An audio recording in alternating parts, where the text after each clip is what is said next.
ಮಕ್ಕಳೇ, ನಾವೀಗ ನಾಗರಿಕರ ಕರ್ತವ್ಯ ಬಗ್ಗೆ ನಾವು ತಿಳಿಯೋಣ. ಏನಿದೆ ನೋಡೋಣ. ನಾಗರಿಕರ ಕರ್ತವ್ಯ ಅಂದರೆ ನಾವು ನಾಗರಿಕರಾಗಿ ನಾವು ಯಾವ ರೀತಿ ಕರ್ತವ್ಯವನ್ನು ನಿಭಾಯಿಸಬೇಕು. ನಮ್ಮ ದೇಶದ ಬಗ್ಗೆ, ನಮ್ಮ ಊರಿನ ಬಗ್ಗೆ, ನಾವು ಇರುವಂಥ ಒಂದು ಓಣಿಯ ಬಗ್ಗೆ ನಮ್ಮ ಕರ್ತವ್ಯ ಏನು, ಒಂದು ಊರಿನ ಬಗ್ಗೆ ನಮ್ಮ ಕರ್ತವ್ಯವೇನು, ನಾವು ನಾಗರಿಕರಾಗಿದ್ದೀವಿ, ಒಳ್ಳೆ ದೇಶದ ನಾಗರಿಕರು, ನಮ್ಮ ಕರ್ತವ್ಯಗಳೇನು, ಅದನ್ನು ನಾವು ಯಾವ ರೀತಿ ನಿಭಾಯಿಸಬೇಕು ಅನ್ನೋದ್ರ ಬಗ್ಗೆ ಇದೊಂದು ಸಣ್ಣ ಪಾಠವನ್ನು ಕೊಟ್ಟಿದ್ದಾರೆ. ನಿನ್ನೆ ನಾವು ಶನಿಗ್ರಹದ ಬಗ್ಗೆ ನಾವು ಮಾತಾಡಿದ್ವಿ. ಶನಿಗ್ರಹ ಹೆಂಗಿದೆ ನೋಡ್ರಿ, ನಮ್ಗೆ ಗೊತ್ತೇ ಇರಲಿಲ್ಲ. ಭೂಮಿನೇ ಸುಂದರ ಅಂದ್ಕೊಂಡಿದ್ವಿ. ಭೂಮಿಗಿಂತಲೂ ಸುಂದರವಾಗಿರುವಂಥ ಗ್ರಹ ಶನಿಗ್ರಹ ಅಂತ ಅನ್ನೋದನ್ನು ಲೇಖಕರು ನಮಗೆ ತಿಳಿಸ್ಕೊಟ್ಟಿದ್ದಾರೆ. ಈ ಬುಕ್ಕಲ್ಲಿ ನಾವು ಓದಕ್ಕೆ ಸಿಕ್ತು. ಅದ್ರ ಬಗ್ಗೆ ಜಾಸ್ತಿ ಅಷ್ಟು ಮಾಹಿತಿಗಳನ್ನು ನಾವೇನು ಮಾಡಿದ್ವಿ, ಕಲೆ ಹಾಕೊಂಡ್ವಿ, ಮಾಹಿತಿಗಳನ್ನ ತೊಗೊಂಡ್ವಿ. ಹೆಂಗಿರಬೇಕು, ಅದು ನೋಡೋಕೆ ಹೆಂಗಿರ್ಬೋದಪ್ಪ ಅಂತ ಹೇಳಿ. ಅದಕ್ಕಿಂತಲೂ ಅದರ ಉಪಗ್ರಹ ಎಷ್ಟು ದೊಡ್ಡದಿದೆ, ಅಲ್ಲಿಯೂ ಜನ ಜೀವನವನ್ನು ಮಾಡಬಹುದು, ಜನ ವಾಸ ಮಾಡಬಹುದು ಅನ್ನೋದನ್ನು ನಾವೇನು ಮಾಡಿದ್ವಿ, ಅಲ್ಲಿ ಕಲಿತ್ವಿ. ಇವಾಗ ನೆಕ್ಸ್ಟ್ ಬಂದಿರೋದು ನಾಗರಿಕರ ಕರ್ತವ್ಯ. ನಾಗರಿಕರ ಕರ್ತವ್ಯದ ಬಗ್ಗೆ ಏನು ಅಂತ ನೋಡೋಣ. गर्मी की छुट्टियां हिंदी शिक्षिका मीना मैडम ने समुदाय भवन में 15 दिवसीय एक कार्य शिबिर आयोजित किया है. तो गर्मी की छुट्टियां ಅಂದರೆ ಈಗ ಬೇಸಿಗೆ ರಜೆ ಶುರುವಾಗಿತ್ತು. ಮೀನಾ ಮೇಡಮ್ ಏನು ಮಾಡಿದರು, ಒಂದು ಚಿಕ್ಕದಾದ ಒಂದು ಸಮುದಾಯ ಭವನದಲ್ಲಿ ಒಂದು ಶಿಬಿರವನ್ನು ಆಯೋಜಿತ ಮಾಡಿಕೊಂಡಿದ್ರು. ಇವಾಗ ನೋಡಿದರೆ ನೀವು ಬೇಸಿಗೆ ಶಿಬಿರಕ್ಕೆಲ್ಲ ಹೋಗ್ತೀರಾ. ಬೇಸಿಗೆ ಶಿಬಿರ ಯಾವ ರೀತಿ ಇರುತ್ತೆ ಅನ್ನೋದನ್ನು ನಿಮ್ಗೆ ಗೊತ್ತು. ಅಲ್ಲಿ ಬೆಳಗ್ಗೆ ಹೋದ ತಕ್ಷಣವೇ ಕೆಲವೊಂದು ಶಿಬಿರಗಳಲ್ಲಿ ಬೆಳಗಿನ ತಿಂಡಿ ಕೊಡ್ತಾರೆ. ಅದಾದಮೇಲೆ ನಿಮ್ಮ ಕಡೆಯಿಂದ ಅವ್ರು ಏನು ಮಾಡ್ತಾರೆ, ಅವರು ಮಾತಾಡ್ತಾ ಅಲ್ಲಿ ನಿಮ್ಮ ಕಡೆಯಿಂದ ನೀವು ಯಾವುದರಲ್ಲಿ ಜಾಸ್ತಿ ನೀವು ನುರಿತರಾಗಿರ್ತೀರಿ, ನಿಮ್ಮ ಟ್ಯಾಲೆಂಟ್ ಬಗ್ಗೆ, ನಿಮ್ಮ ಇದ್ರ ಬಗ್ಗೆ ಅವರು ಕಂಡುಕೊಳ್ತಾರೆ. ಅದರ ನಂತರ ಟ್ಯಾಲೆಂಟ್ ಬಗ್ಗೆ ಅವರು ಕಂಡುಕೊಳ್ತಾರೆ. ಟ್ಯಾಲೆಂಟ್ ಬಗ್ಗೆ ಕಂಡುಕೊಂಡ ನಂತರ ಹೋದ ತಕ್ಷಣವೇ ನಿಮ್ಗೇನು ಮಾಡ್ಬೋದು, ಅವರು ಅಲ್ಲಿ ತಿಂಡಿ ಕೊಡ್ಬೋದು, ಇಲ್ಲ ನೀವೇ ಅಲ್ಲಿ ಡಬ್ಬಿ ತೊಗೊಂಡು ಹೋಗೋದು ಇರುತ್ತೆ. ಬೇಸಿಗೆ ಶಿಬಿರಗಳು ಯಾವ ಥರ ಇರ್ತವೆ ನೋಡಿ, ಅಲ್ಲಿ ನಮಗೆ ಎಲ್ಲನೂ ಕಲಿಸ್ತಾರೆ. ಅಲ್ಲಿ ಇವಾಗ ಡ್ರಾಯಿಂಗ್ ಬರಲಾರ್ದವ್ರಿಗೆ ಡ್ರಾಯಿಂಗ್ ಕಲಿಸ್ಬೋದು, ಕಲೆಗಳನ್ನು ಕಲಿಸ್ತಾರೆ, ಡ್ಯಾನ್ಸ್ಗಳನ್ನ ಕಲಿಸ್ತಾರೆ, ಭಾಷಣ ಯಾವ ಥರ ಮಾಡಬೇಕು ಅನ್ನೋದನ್ನು ಕಲಿಸ್ತಾರೆ. ಇವಾಗ ಕೆಲವರಿಗೆ ನಿಬಂಧ ಬರೆಯೋಕ್ಕೆ ಬರಲ್ಲ, ಕೆಲವೊಂದು ಲೇಖನಗಳನ್ನು ಬರೆಯೋಕ್ಕೆ ಬರಲ್ಲ, ಅವ್ರು ಯಾವ ರೀತಿ ಬರೀಬಹುದು ಅನ್ನೋದನ್ನು ಅಲ್ಲಿ ಏನು ಮಾಡ್ತಾರೆ, ನಿಮಗೆ ಕಲಿಸ್ಕೊಡ್ತಾರೆ. ಈ ಥರನೂ ಒಂದೊಂದಾಗಿ ಏನಿರ್ತವೆ, ಬೇಸಿಗೆ ಶಿಬಿರಗಳು ಇರ್ತವೆ. ಇಲ್ಲೇನೋ ಒಂದು ಮೀನಾ ಮೇಡಮ್ ನೋಡಿ,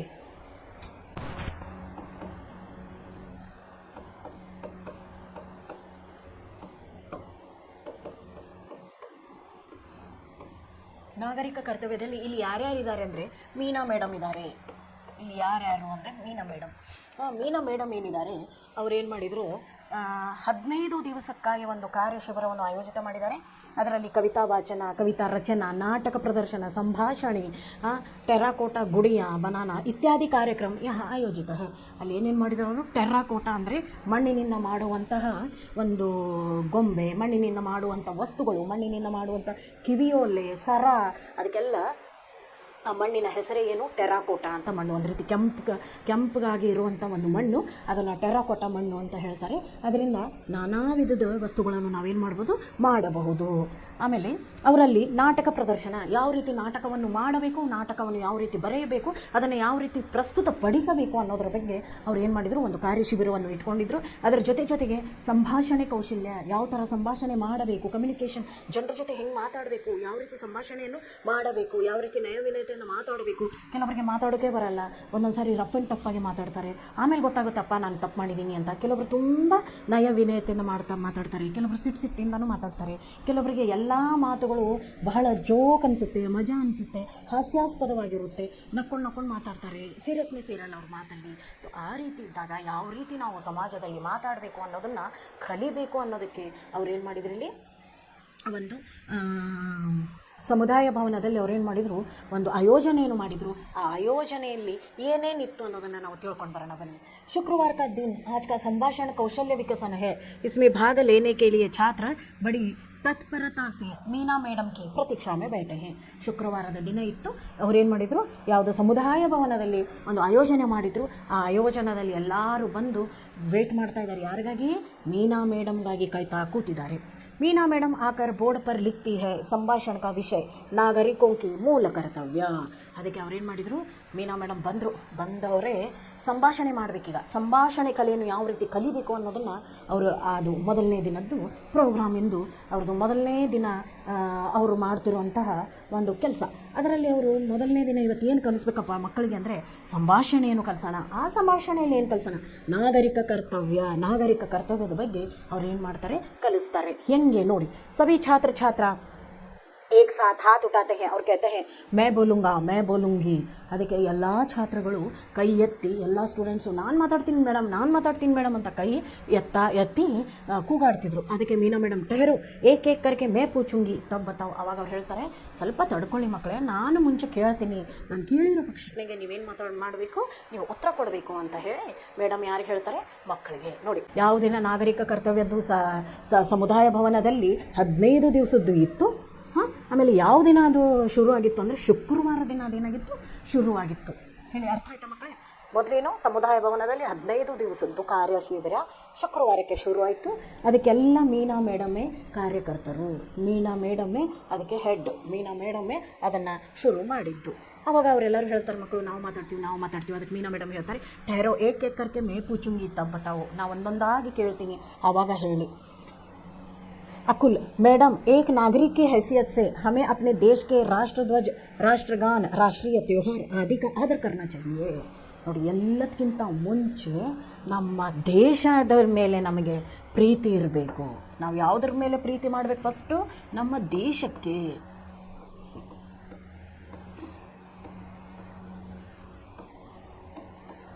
ನಮ್ಮ ದೇಶದ ಮೇಲೆ ನಮ್ಗೆ ಏನಿರಬೇಕು ನೋಡಿ, ಫಸ್ಟ್ ಪಾಯಿಂಟ್. ನಾಗರಿಕರ ಕರ್ತವ್ಯ ಏನು ಅಂದರೆ ನಮ್ಮ ದೇಶ, ರಾಷ್ಟ್ರಗೀತ ಮತ್ತು ರಾಷ್ಟ್ರಧ್ವಜ. ನೋಡಿ, ಮೊದಲು ಏನು ಅಂದರೆ ನಾಗರಿಕರ ಕರ್ತವ್ಯ ನಮ್ಮ ದೇಶದ ರಾಷ್ಟ್ರಗೀತೆ, ರಾಷ್ಟ್ರಧ್ವಜದ ಬಗ್ಗೆ ನಮಗೆ ಏನಿರಬೇಕು, ಸಮ್ಮಾನ ಇರಬೇಕು. ಮೊದಲು ಸಮ್ಮಾನ ಇರಬೇಕು, ನಾವು ಅದನ್ನು ಮರ್ಯಾದೆ ಕೊಡಬೇಕು. ಮೀನಾ ಸಹಿ ಕಹಾ, ಸಲ್ಮಾ ಅಬ್ ತುಮ್ ಬತಾವೋ. ಅದಕ್ಕೆ ಸಲ್ಮಾ ಹೇಳ್ತಾಳೆ, ಪ್ರಕೃತಿ ಹಮಾರಿ ಮಾತಾ ಹೈ, ಇಸ್ಲಿಯೇ ಹಮೇ ಪ್ರಾಕೃತಿಕ ಸಂಸಾಧನೋ ಕಾ ಅವವ್ಯಯ ನಹಿ ಕರ್ನಾ ಚಾಹಿಯೇ. ಪ್ರಾಕೃತಿಕವಾಗಿ ಸಿಕ್ಕಂತಹ ಸಂಪನ್ಮೂಲಗಳು, ಇಲ್ಲಿ ನೋಡಿ ಏನೆಂದರೆ ಸಂಸಾಧನೋ ಅಂದರೆ ಏನು,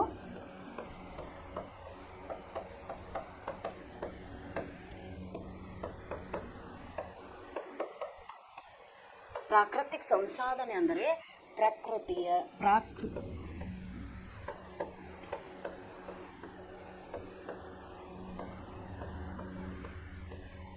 ಅದಕ್ಕೆ ಅವಳಂತಾಳೆ, ನಾಗರಿಕರ ಕರ್ತವ್ಯ ಏನು ಅಂದರೆ ನಮ್ಮ ಪ್ರಕೃತಿನ ನಾವೇನಂತ ಕರಿತೀವಿ, ಇದನ್ನು ನಾವು ತಾಯಿ ಅಂತ ಕರಿತೀವಿ.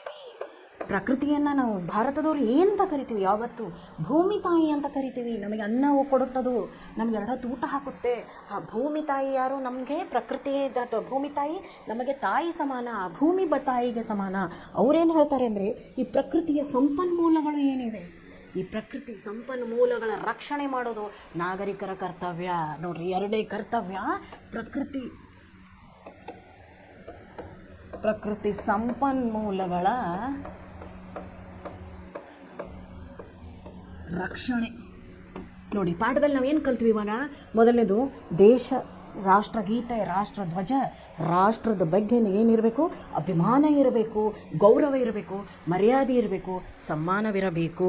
2ನೇದು ನಾವು ಕಲಿಯೋದು ಏನು ಅಂದರೆ ಮಕ್ಕಳೇ, 2ನೇದು ಏನು ಅಂದರೆ ಪ್ರಕೃತಿ ನಮ್ಮ ತಾಯಿ ಸಮಾನ. ಪ್ರಕೃತಿಯೇ ನಮಗೆ ತಾಯಿ.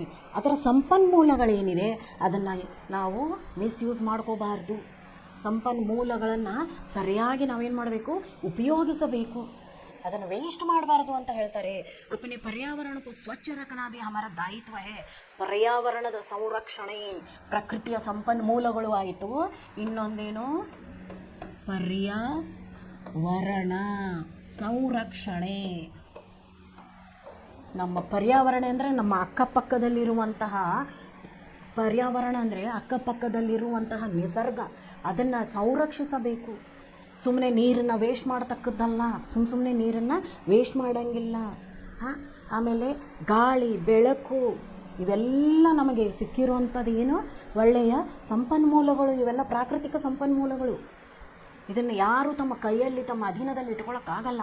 ನಿಮಗೆ ಸಿಕ್ಕಿರುವಂತಹ ನಮಗೇನೋ ಸಂಪನ್ಮೂಲಗಳನ್ನು ನಾವೇನು ಮಾಡಬೇಕು, ಸರಿಯಾಗಿ ಉಪಯೋಗಿಸಬೇಕು. ನಮ್ಮ ಪ್ರಕೃತಿ ಸಂಪನ್ಮೂಲಗಳು ಯಾವ್ಯಾವು, ನದಿ, ಕೆರೆ, ಅರಣ್ಯ, ಇದೆಲ್ಲ ಏನು ಪ್ರಕೃತಿ ಸಂಪನ್ಮೂಲಗಳು. ಇವುಗಳನ್ನ ನಾವೇನು ಮಾಡಬೇಕು, ಸರಿಯಾಗಿ ಉಪಯೋಗಿಸಬೇಕು ಅಂತ ಹೇಳಿ ಈ ಪಾಠದಲ್ಲಿ ಹೇಳ್ತಿದ್ದಾರೆ. ಮೀನಾ, ನೀಲಿಮಾ ತುಮ್ ಕ್ಯಾ कहना चाहती हो. ಅದಕ್ಕೆ ನೀಲಿಮಾ ಎದ್ದು ನಿಲ್ತಾಳೆ. ಎದ್ದು ನಿಂತು ಮೇಡಮ್ ನಾನು ಮಾತಾಡ್ತೀನಿ ಅಂದಾಗ ಅವಳು ಏನು ಹೇಳ್ತೀಯಾ ಅಂದಾಗ, ಮೇಡಮ್ ದೇಶ के प्रति गौरव भाव रखना एवं देश की एकता और अखंडता को कायम रखना हमारा कर्तव्य है. ನೋಡಿ, ದೇಶದ ಗೌರವ, ನಾಲ್ಕನೇದು ನೋಡಿ ಏನು ಕೊಟ್ಟಿದ್ದಾರೆ ಅಂದರೆ, ದೇಶದ ಗೌರವ ಮತ್ತೇನು ಮಾಡಬೇಕು ಅಂತ ಹೇಳಿದ್ದಾರೆ ಅವರು. ದೇಶದಲ್ಲಿ ಗೌರವ ಭಾವ ಮತ್ತು ಏಕತೆ, ಅಖಂಡತೆ. ನೋಡಿ ಅವ್ರು ಏನೇನು ಹೇಳ್ತಿದ್ದಾರೆ ಅಂದರೆ, ನಾಗರಿಕರ ಕರ್ತವ್ಯದಲ್ಲಿ ಏನೇನು ಬರ್ತಿದೆ ಅಂದರೆ, ದೇಶದ ಭಾವ, ಏಕಭಾವ, ನಾವೆಲ್ಲ ಒಂದು. ನಾವಿವಾಗ ಏನು ಮಾಡ್ತಾಯಿದ್ದೀವಿ, ಹಿಂದೂ ಮುಸ್ಲಿಂ ಅಂತ ಒಬ್ಬೊಬ್ರಿಗೊಬ್ರು ಕಚ್ಚಾಡ್ತೀವಿ. ನೋಡಿರಿ, ಹಿಂದೂ ಮುಸ್ಲಿಂ ಅಂತ ನಾವೆಲ್ಲ ಕಚ್ಚಾಡ್ತೀವಿ, ನೀವು ಹಿಂದೂಗಳು ನಾವು ಮುಸ್ಲಿಮ್ಗಳು ಅಂತ. ಆದರೆ ಅದೇ ರಂಜಾನ್ ಬಂದಾಗ ಇವ್ರ ಮನೆ ಬಿರಿಯಾನಿ ಅವ್ರ ಮನೆಗೆ ಹೋಗುತ್ತೆ, ದೀಪಾವಳಿ ಬಂದಾಗ ಅವ್ರ ಮನೆಯಲ್ಲಿ ಇರುವಂಥ ಏನೋ ಉಂಡೆ, ಚಕ್ಲಿ, ಚೂಡ ಅಂತ ಹೇಳಿಬಿಟ್ಟು ಇವ್ರ ಮನೆಗೆ ಹೋಗುತ್ತೆ. ಸ್ಕೂಲಿಗೆ ಹೋಗ್ತೀರಾ, ಅಲ್ಲೂ ನಿಮಗೆ ಸಿಕ್ಕಾಪಟ್ಟೆ ಮುಸ್ಲಿಂ ಫ್ರೆಂಡ್ಸ್ಗಳು ಇರ್ತಾರೆ, ಹಿಂದೂ ಫ್ರೆಂಡ್ಸ್ಗಳು ಇರ್ತಾರೆ, ಜೈನರು ಇರ್ತಾರೆ. ಎಲ್ಲರೂ ನೀವು ಒಂದೇ ಅಂತ ಹೇಳಿಬಿಟ್ಟು ನಾವು ಎಲ್ಲಿ ಹೋಗ್ತೀವಿ, ಸ್ಕೂಲಿಗೆ ಹೋಗ್ತೀವಿ, ಎಲ್ಲರೂ ಜೊತೆಯಲ್ಲೇ ಕಲಿತೀವಿ, ಎಲ್ಲ ಮಾಡ್ತೀವಿ. ಆದರೆ ನಮ್ಮಲ್ಲಿ ಆ ಏಕತೆಯ ಭಾವ ಇವಾಗ ಯಾಕೆ ಬರ್ತಿಲ್ಲ? ನಾವೆಲ್ಲ ಒಂದೇ, ಸಹೋದರತೆ ಭಾವ, ಏಕತೆಯ ಭಾವವನ್ನು ನಾವು ಇಟ್ಕೋಬೇಕು ಅಂತ ಹೇಳಿ ಅದರಲ್ಲಿ ಹೇಳ್ತಿದ್ದಾರೆ ಅವರು, ಈ ಪಾಠದಲ್ಲಿ ಹೇಳ್ತಿದ್ದಾರೆ. ಏಕತೆಯ ಭಾವ ನಮ್ಮಲ್ಲಿ ಇರಬೇಕು. ಏಕತೆ ಭಾವ ಇರಲಿಲ್ಲ ಅಂತಂದರೆ ದೇಶ ಯಾವತ್ತೂ ಮುಂದುವರಿಯೋದಿಲ್ಲ. ನಾವೇ ಕಚ್ಚಾಡಿದರೆ ಅದನ್ನು ಬೇರೆ ದೇಶದವರು ಅದನ್ನು ಉಪಯೋಗಿಸಿಕೊಳ್ಳುತ್ತಾರೆ. ಆವಾಗ ದೇಶ ಒಡೆಯುವ ಸಾಧ್ಯತೆ ಹೆಚ್ಚು. ಅದಕ್ಕೆ ನಾವೆಲ್ಲರೂ ಒಂದೇ. ನಮ್ಮ ರಕ್ತದ ಬಣ್ಣನೂ ಕೆಂಪಿಗೆ, ಅವ್ರ ರಕ್ತದ ಬಣ್ಣನೂ ಕೆಂಪಿಗೆ ಇರೋದು. ಅರ್ಥ ಆಯ್ತಾ ಮಕ್ಕಳೇ? ನಾವೆಲ್ಲ ಒಂದೇ. ಯಾಕೆ ಜಾತಿ ಮತ ಭೇದ ಏನಕ್ಕೆ ಬೇಕು ಹೇಳಿ ನೋಡೋಣ? ಅವರು ಅದೇ ಅಡುಗೆ ಮಾಡ್ತಾರೆ, ನಾವು ಅದೇ ಅಡುಗೆ ಮಾಡ್ತೀವಿ. ಅವರು ಉಸಿರಾಡಿಸುವಂಥ ಗಾಳಿನೂ ಅದೇ, ಅವ್ರಿಗೆ ಸಿಗ್ತಿರುವಂಥ ಬೆಳಕು ಅದೇ, ಅವ್ರಿಗಾಗಿಯೂ ಇರೋ ಚಂದ್ರ, ಅವ್ರಿಗಾಗಿರೋ ಸೂರ್ಯ ಎಲ್ಲ ಒಂದೇನೆ. ಮತ್ತು ನಾವು ಯಾಕೆ ದೇವ್ರು ಕೊಟ್ಟಿರೋ ಎಲ್ಲ ಇದು ಒಂದೇನೇ ಇರಬೇಕಾದ್ರೆ ನಾವು ಯಾಕಪ್ಪ ನಾವು ಜಗಳ ಮಾಡಬೇಕು? ನಮ್ಮಲ್ಲಿ ಏನು ಬರಬೇಕು? ಏಕತೆ ಬರಬೇಕು. ದೇಶದ ಬಗ್ಗೆ ಒಂದು ಗೌರವ ಇರಬೇಕು. ದೇಶದ ಬಗ್ಗೆ ಏನಿರಬೇಕು? ಗೌರವ ಇರಬೇಕು, ಒಂದು ಏಕತೆ ಇರಬೇಕು, ಅಖಂಡತೆ ಇರಬೇಕು, ಯೂನಿಟಿ. ನಾವೆಲ್ಲರೂ ಒಂದೇ ಇರಬೇಕು, ನಾವು ಬೇರೆ ಬೇರೆ ಆಗಿ ಅಲ್ಲಿ ಇರಬಾರ್ದು ಅಂತ ನೀಲಿಮಾ ಹೇಳ್ತಿದ್ದಾಳೆ. ತುಮಾರ ವಿಚಾರ ಬಿಲ್ಕುಲ್ ಸಹಿ ಹೈ ಅನ್ವರ್, ತುಮ್ ಕುಚ್ कहने के उतावले दिखा रहे हो. ಅದಕ್ಕೆ ಎಲ್ಲರೂ ಒಂದೊಂದು ಪಾಯಿಂಟ್ ಹೇಳಿದರು. ಇವಾಗ ಅನ್ವರ್ ಏನು ಹೇಳ್ತಾನೆ ನೋಡಿ, ಅವನು ಹೇಳ್ತಾನೆ, ಹಾಂ ಮೇಡಮ್, मैं कहना चाहता हूँ कि समस्त देशवासियों के प्रति भाईचारों का भाव रखना चाहिए. ಅದಕ್ಕೆ ಅವ್ನು ಹೇಳ್ತಾನೆ, ಸಮಸ್ತ ಜನರ ಬಗ್ಗೆ ಒಂದು ಏನನ್ನು ಇಡಬೇಕು? ಸಮಸ್ತ ಜನರಿಗಾಗಿ ನಾವೇನು ಮಾಡಬೇಕು? ಎಲ್ಲರೂ ಸಹೋದರತೆ ಭಾವವನ್ನು ನಾವೇನು ಮಾಡ್ಕೋಬೇಕು? ಉಳಿಸ್ಕೋಬೇಕು ಅಂತ ಯಾರು ಹೇಳ್ತಿದ್ದಾರೆ ಇಲ್ಲಿ? ಅನ್ವರ್ ಹೇಳ್ತಿದ್ದಾನೆ. ಮೀನಾ ಹೇಳ್ತಾರೆ, भाव रखना और जाति धर्म भाषा प्रदेश वर्ग आधारित सभी भेदभावों से दूर रहना चाहिए. ಅದಕ್ಕೆ ಅವನೇನು ಹೇಳ್ತಿರ್ತಾನೆ, ನಾವೆಲ್ಲರೂ ಒಂದೇ, ನಾವೆಲ್ಲ ಸಹೋದರತೆ ಭಾವವನ್ನು ಹೊಂದ್ಕೊಳ್ಬೇಕು. ನೋಡಿ, ಭಾರತ ಒಂದೇ ಎಂಥ ದೇಶ ಅಂದರೆ, ಇಲ್ಲಿ ಎಲ್ಲ ರೀತಿಯ ಜಾತಿ ಧರ್ಮ ಕುಲ ಗೋತ್ರದ ಜನ ಇರುವುದು.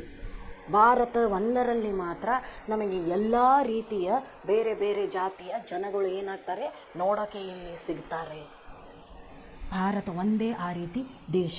ಆದರೆ ನಮ್ಮದು ವೇಷಭೂಷ ಬೇರೆ, ನಮ್ಮ ಊಟೋಪಚಾರ ಬೇರೆ, ನಮ್ಮ ಬಣ್ಣ ಬೇರೆ, ನಾವು ನಡ್ಕೊಳ್ಳೋವಂಥ ದೇವರು ಬೇರೆ ಬೇರೆ, ಬೇರೆ ಥರದೇ ದೇವ್ರುಗಳನ್ನ ನಾವು ನಮ್ಮದೆಲ್ಲ ಬೇರೆ ಬೇರೆ ಥರದ ದೇವ್ರುಗಳು. ನಾವು ದೇವ್ರುಗಳನ್ನ ನಾವೇನು ಮಾಡ್ತೀವಿ? ಪೂಜಿಸ್ತೀವಿ. ಇಲ್ಲಿ ನಾನಾ ದೇವ್ರುಗಳನ್ನು ನಾವೇನು ಮಾಡ್ತೀವಿ? ಪೂಜಿಸ್ತೀವಿ. ನಾವು ಹಾಕ್ಕೊಳ್ಳೋವಂಥ ವೇಷಭೂಷಗಳು ಬೇರೆ, ನಾವು ಮಾಡುವಂಥ ಊಟೋಪಚಾರ ಬೇರೆ, ನಮ್ಮ ಪಾರಂಪರ್ಯವನ್ನು ನಾವು ಫಾಲೋ ಮಾಡುವಂಥ ಪದ್ಧತಿನೂ ಬೇರೆ ಬೇರೆ ಇದೆ. ಇವೆಲ್ಲವೂ ಬೇರೆ ಬೇರೆ ಇರುವಾಗ, ಇವೆಲ್ಲವೂ ಬೇರೆ ಬೇರೆಯಾದಾಗ ಯಾಕೆ ಮತ್ತೆ ನಾವು ಇರೋದೆಲ್ಲ ಎಲ್ಲಿ? ಒಂದೇ ದೇಶದಲ್ಲಿ. ನಮ್ಮಲ್ಲಿ ಸಹೋದರತೆ ಭಾವ ಇರಬೇಕು. ನಾವು ಬೇರೆ ಬೇರೆ ಜಾತಿಗಳು, ಆದರೆ ನಾವೆಲ್ಲ ಯಾರ ಮಕ್ಕಳು? ಭಾರತ ಮಾತೆಯ ಮಕ್ಕಳು. ನಾವಿರುವಂಥ ದೇಶ ಒಂದೇ. ಅದಕ್ಕೆ ಅವರು ಇಲ್ಲಿ ಕೊಟ್ಟಿದ್ದಾರೆ, ನಮ್ಮ ಜಾತಿ ಬೇರೆ, ಧರ್ಮ ಬೇರೆ, ಭಾಷೆ ಬೇರೆ, ಪ್ರದೇಶ ಬೇರೆ, ವರ್ಗ ಬೇರೆ. ನಮ್ಮ ವರ್ಗಗಳ ಮೇಲೆ ನಮ್ಮನ್ನು ಆಧರಿಸಿ ನೋಡಿದಾಗಲೂ ಕೂಡ ಭೇದ ಭಾವ ದೂರ ಮಾಡಬೇಕು. ನೀನು ಕೆಳಮಟ್ಟ, ನಾನು ಮೇಲ್ಮಟ್ಟ, ನೀನು ಬಡವ, ನಾನು ಶ್ರೀಮಂತ, ಇದು ಯಾವುದು ಅಲ್ಲಿ ಏನು ಮಾಡಬಾರ್ದು, ಇರಬಾರ್ದು ಅಂತ ಹೇಳ್ತಿದ್ದಾರೆ.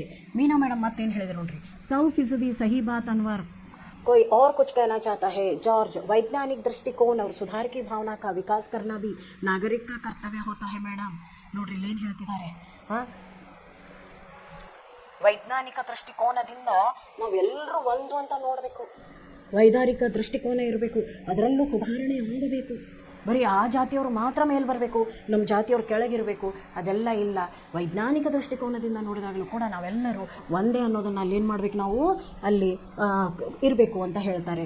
ದೇಶಕ್ಕೆ ಉತ್ಕರ್ಷ ಕೆ ಲಿಯೆ ಸತತ ಪ್ರಯತ್ನಶೀಲ रहना ಇತ್ಯಾದಿ ಭಿ ಹಮಾರ ಕರ್ತವ್ಯ ಹೈ. ನಾವಷ್ಟೇ ಮುಂದೆ ಬರುವುದಲ್ಲ ನೋಡಿ, ನಾವು ಮುಂದೆ ಬಂದರೆ ನಮ್ಮ ದೇಶದ ಹೆಸರು ಬರುತ್ತೆ. ಜಗತ್ತಿನಲ್ಲಿ ಯಾವುದ್ರ ಹೆಸರು ಜಾಸ್ತಿ ಆಗುತ್ತೆ, ನಮ್ಮ ದೇಶದ ಹೆಸರು ಮೇಲೆ ಬರುತ್ತೆ. ಇವಾಗ ನೋಡ್ರಿ, ಅಂತಾರಾಷ್ಟ್ರೀಯ ಮಟ್ಟದಲ್ಲಿ ಭಾರತ ಮೊದಲು ಏನೂ ಇರಲಿಲ್ಲ, ಆದರೆ ಇವಾಗ ಬರ್ತಾ ಬರ್ತಾ ಭಾರತ ತುಂಬ ಮುಂದೆ ಹೋಗ್ಬಿಟ್ಟಿದೆ. ಬೇರೆ ಬೇರೆ ರಾಷ್ಟ್ರಗಳಲ್ಲಿ ನಮ್ಮ ಭಾರತೀಯರೇ ಜಾಸ್ತಿ.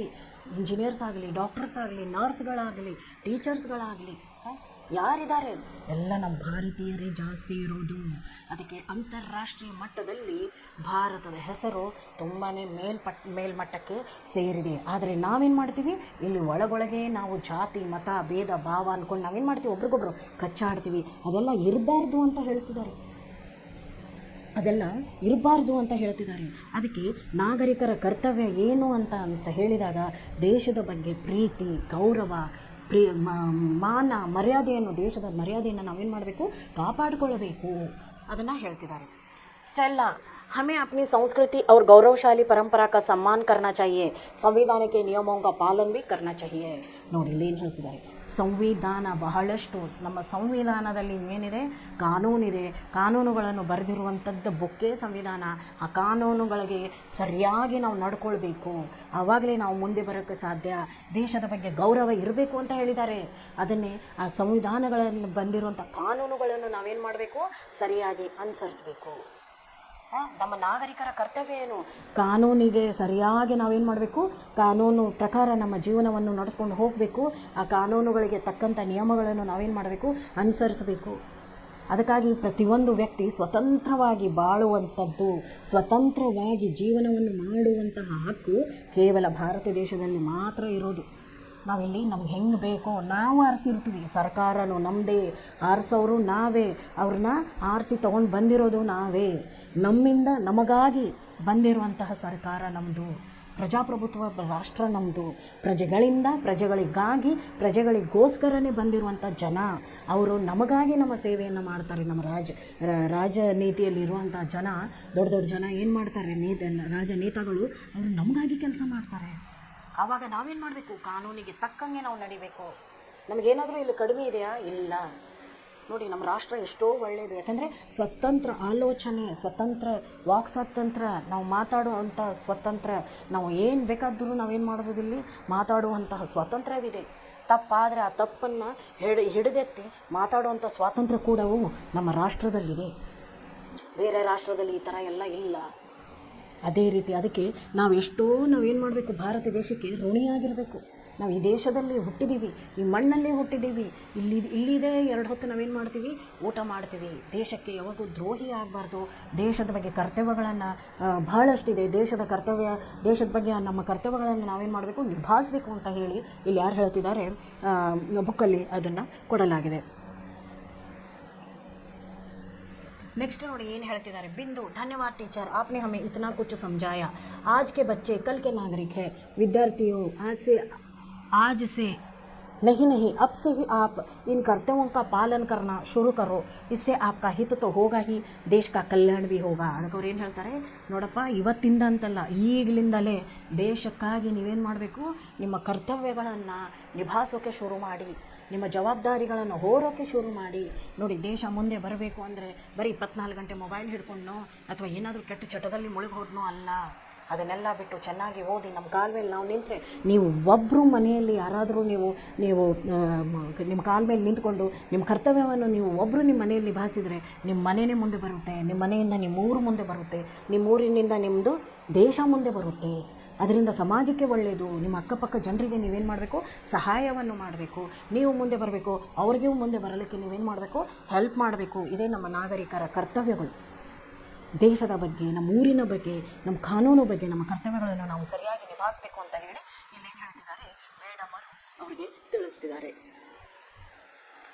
मीना मैडम ने कितने दिनों का कार्य शिविर का आयोजन किया था? ನೋಡಿ, ಮೀನಾ ಮೇಡಮ್ ಪ್ರಶ್ನೆಗಳನ್ನು ನೋಡ್ತಾ ಬರೋಣ. ಮೀನಾ ಮೇಡಮ್ ಎಷ್ಟು ದಿನದವರೆಗೆ ಮೀನಾ ಮೇಡಮ್ ಕಾರ್ಯ ಶಿಬಿರವನ್ನು ಇಟ್ಟಿದ್ರು? 15 ದಿನ.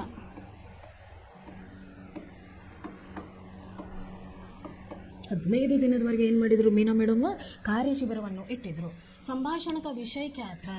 ಸಂಭಾಷಣೆಯ ವಿಷಯ ಯಾವುದಿತ್ತು? ಸಂಭಾಷಣೆಯ ವಿಷಯ ನಾಗರಿಕರ ಕರ್ತವ್ಯ.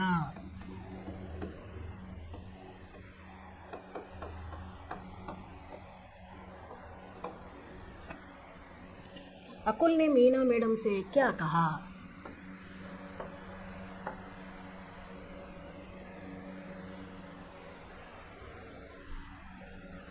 अकुल ಏನು ಹೇಳ್ತಾನೆ?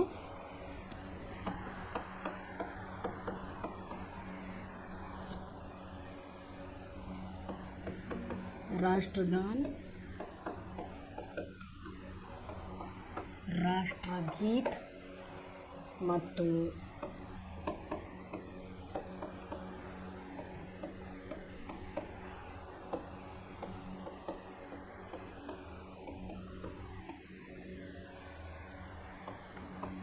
ನೋಡ್ರಿ, ಅಕುಲ್ ಏನು ಹೇಳ್ತಾನೆ ಅಂದರೆ ರಾಷ್ಟ್ರಗಾನ, ರಾಷ್ಟ್ರಗೀತ್ ಮತ್ತು ರಾಷ್ಟ್ರಧ್ವಜದ ಸನ್ಮಾನ ಮಾಡಬೇಕು ಅಂತ ಹೇಳ್ತಾನೆ. ಯಾರು? ಅಕುಲ್ ಹೇಳ್ತಾನೆ. ಮೀನಾ ಸಹಿ ಕಹಾ, ಅದನ್ನು ಕರೆಕ್ಟು ಅಂತ ಹೇಳ್ತಾಳೆ. ನೆಕ್ಸ್ಟ್ ಕ್ವಶನ್ ಏನಿದೆ ನೋಡಿ, ಸಲ್ಮಾನೆ ಕ್ಯಾ ಕಹಾ? ಸಲ್ಮಾ ಏನು ಹೇಳ್ತಾಳೆ ನೋಡಿ. ಪ್ರಕೃತಿ, ಪರ್ಯಾವರಣ ಸ್ವಚ್ಛ ರಖನಾ ಚಾಹಿಯೇ, ಪರ್ಯಾವರಣ ಸಂರಕ್ಷಣೆ.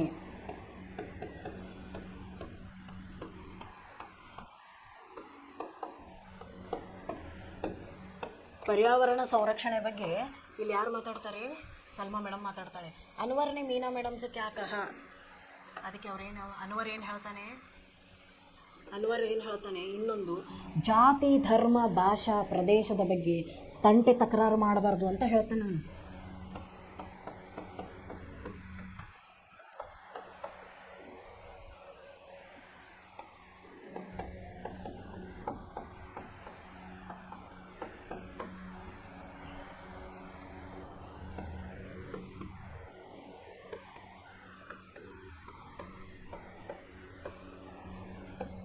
ಭೇದ ಭಾವವನ್ನು ದೂರ ಮಾಡಬೇಕು ಅಂತಾರೆ. ಲಾಸ್ಟಲ್ಲಿ ಮೇಡಮ್ ಹೇಳ್ತಾರೆ ಇವೆಲ್ಲ ಪಾಲನೆ, ಇವೆಲ್ಲ ಕರ್ತವ್ಯಗಳು. ಸಭಿ ಕರ್ತವ್ಯ ಆಜ್ ಸೆ ಹಿ ಶುರು ಕೀಜಿಯೇ.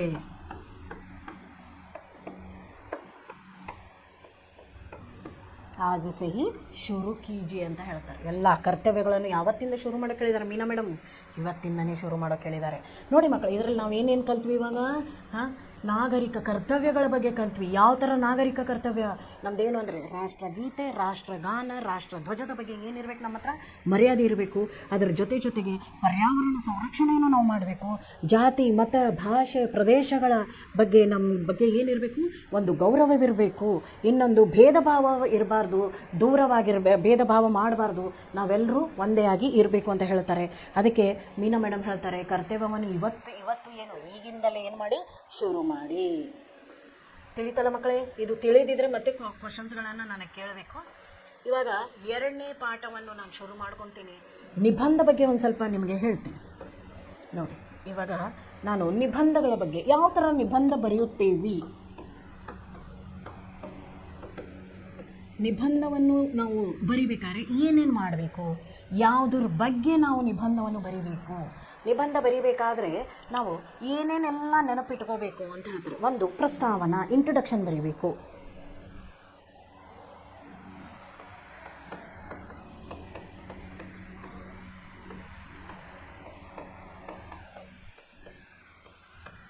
ನಾವು ಪ್ರಸ್ತಾವನೆ ಅಂತೀವಿ, ಇಂಟ್ರಡಕ್ಷನ್. ಇವಾಗ ಇಲ್ಲಿ ಅವ್ರು ಕೊಟ್ಟಿದ್ದಾರೆ ಜನಸಂಖ್ಯಾ ಸಮಸ್ಯೆ. ಇಲ್ಲಿ ಕೊಟ್ಟಿರೋದೇನವರು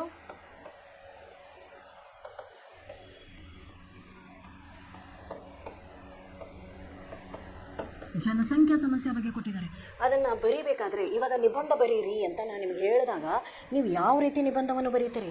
ಸುಮ್ಮನೆ ಹಾಗೆ ಹೋಗಿ ಜನಸಂಖ್ಯಾ ಭಾರತದಲ್ಲಿ ಇಷ್ಟೊಂದು ಜನ ಇದ್ದಾರೆ, ಈ ಥರ ಪ್ರಾಬ್ಲಮ್ಗಳನ್ನು ಅವರು ಎದುರಿಸ್ತಿದ್ದಾರೆ ಅಂತ ನೀವು ಬರೀತೀರಾ? ಇಲ್ಲ. ಜನಸಂಖ್ಯೆ ಅಂದರೇನು ಅದ್ರ ಬಗ್ಗೆ ನಾವೇನು ಮಾಡಬೇಕು? ಮೊದಲಾಗಿ ಬರೀಬೇಕು. ಅಲ್ಲಿ ಏನು ಕೊಟ್ಟಿದ್ದಾರೆ ನೋಡಿರಿ.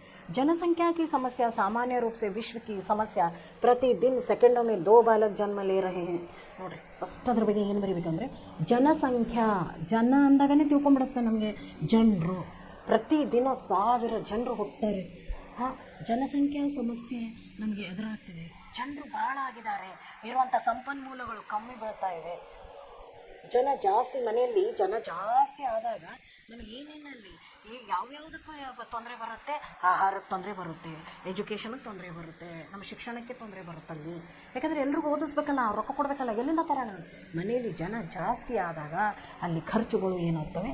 ಡಬಲ್ ಆಗ್ತವೆ. ಇವಾಗ ಜನಸಂಖ್ಯೆ, ಭಾರತದ ಜನಸಂಖ್ಯೆ ಎಷ್ಟು ಜನ ದಿನವೂ ಇಲ್ಲಿ ಹುಟ್ಟುತ್ತಾರೆ, ಅದರಿಂದ ಏನೇನು ಭಾರತದಲ್ಲಿರುವಂಥ ಜನಸಂಖ್ಯೆ ಎಷ್ಟು ಕೋಟಿಗಳ ಲೆಕ್ಕದಲ್ಲಿದ್ದಾರೆ ಜನ. ಇಲ್ಲಿ ಅಷ್ಟು ಕೋಟಿ ಲೆಕ್ಕದಲ್ಲಿ ಹುಟ್ಟಿರುವಂಥ ಜನ ಏನೇನು ಪ್ರಾಬ್ಲಮ್ಗಳನ್ನು ನಾವು ಡೈಲಿ ಫೇಸ್ ಮಾಡ್ತೀವಿ, ಡೈಲಿ ನಮಗೆ ಎದುರಾಗುತ್ತಿರುವ ಸಮಸ್ಯೆಗಳೇನು ನಮ್ಗೆ ಗೊತ್ತಿರೋಂಥ ಕಾಮನ್ ಆಗಿ ನಿಮ್ಮ ಜೊತೆ ನಾನು ಡಿಸ್ಕಸ್ ಮಾಡೋಕ್ಕೆ ಇಷ್ಟಪಡ್ತೀನಿ.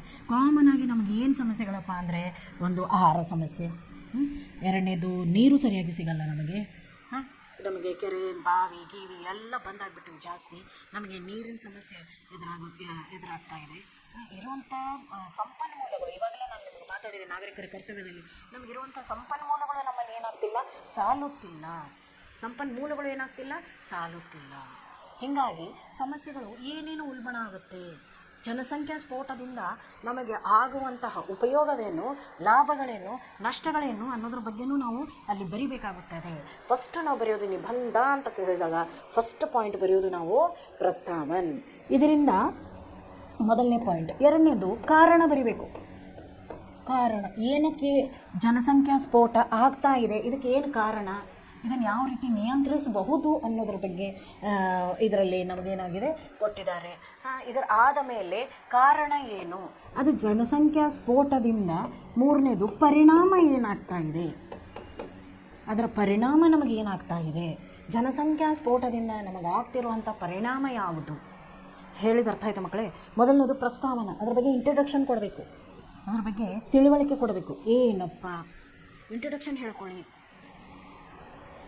ನಿಮ್ಮನ್ನು ನೀವು ಗುರುತಿಸ್ಕೊಳ್ಳಿ ಅಂತ ಹೇಳ್ತಾರಲ್ಲ, ಅದೇ ರೀತಿ ಅದರ ಗುರುತು ಏನು, ಪ್ರಸ್ತಾವನ ಅಂದರೆ ಏನು, ಅದರ ಬಗ್ಗೆ ಏನು ಅಂತ ಬರೀಬೇಕು ಫಸ್ಟು. ಎರಡನೇದು ಏನಕ್ಕೆ ಜನಸಂಖ್ಯಾ ಸ್ಫೋಟ ಆಗ್ತಾ ಇದೆ, ಜನಸಂಖ್ಯಾ ಸಮಸ್ಯೆ ಯಾಕೆ ಬರ್ತಾ ಇದೆ, ಅದಕ್ಕೆ ಕಾರಣಗಳೇನು ಅನ್ನೋದನ್ನು ಕಂಡುಹಿಡಿಬೇಕು. ಮೂರನೇದು ಅದರ ಪರಿಣಾಮ ಏನು, ಆ ಸ್ಫೋಟದಿಂದ ಜನಸಂಖ್ಯಾ ಸಮಸ್ಯೆದಿಂದ ಆಗುವಂಥ ಪರಿಣಾಮಗಳು ಏನೇನಿವೆ ಅದೆಲ್ಲ ಆದಮೇಲೆ ಲಾಸ್ಟಲ್ಲಿ ಅವ್ರು ಏನು ಕೊಡ್ತಾರೆ ನೋಡಿ, ಆ ಪರಿಣಾಮ ಏನು ಆಗಿದೆ ಲಾಸ್ಟಲ್ಲಿ ಬರುತ್ತೆ ಉಪಸಂಹಾರ. ನಾಲ್ಕನೇದ್ದು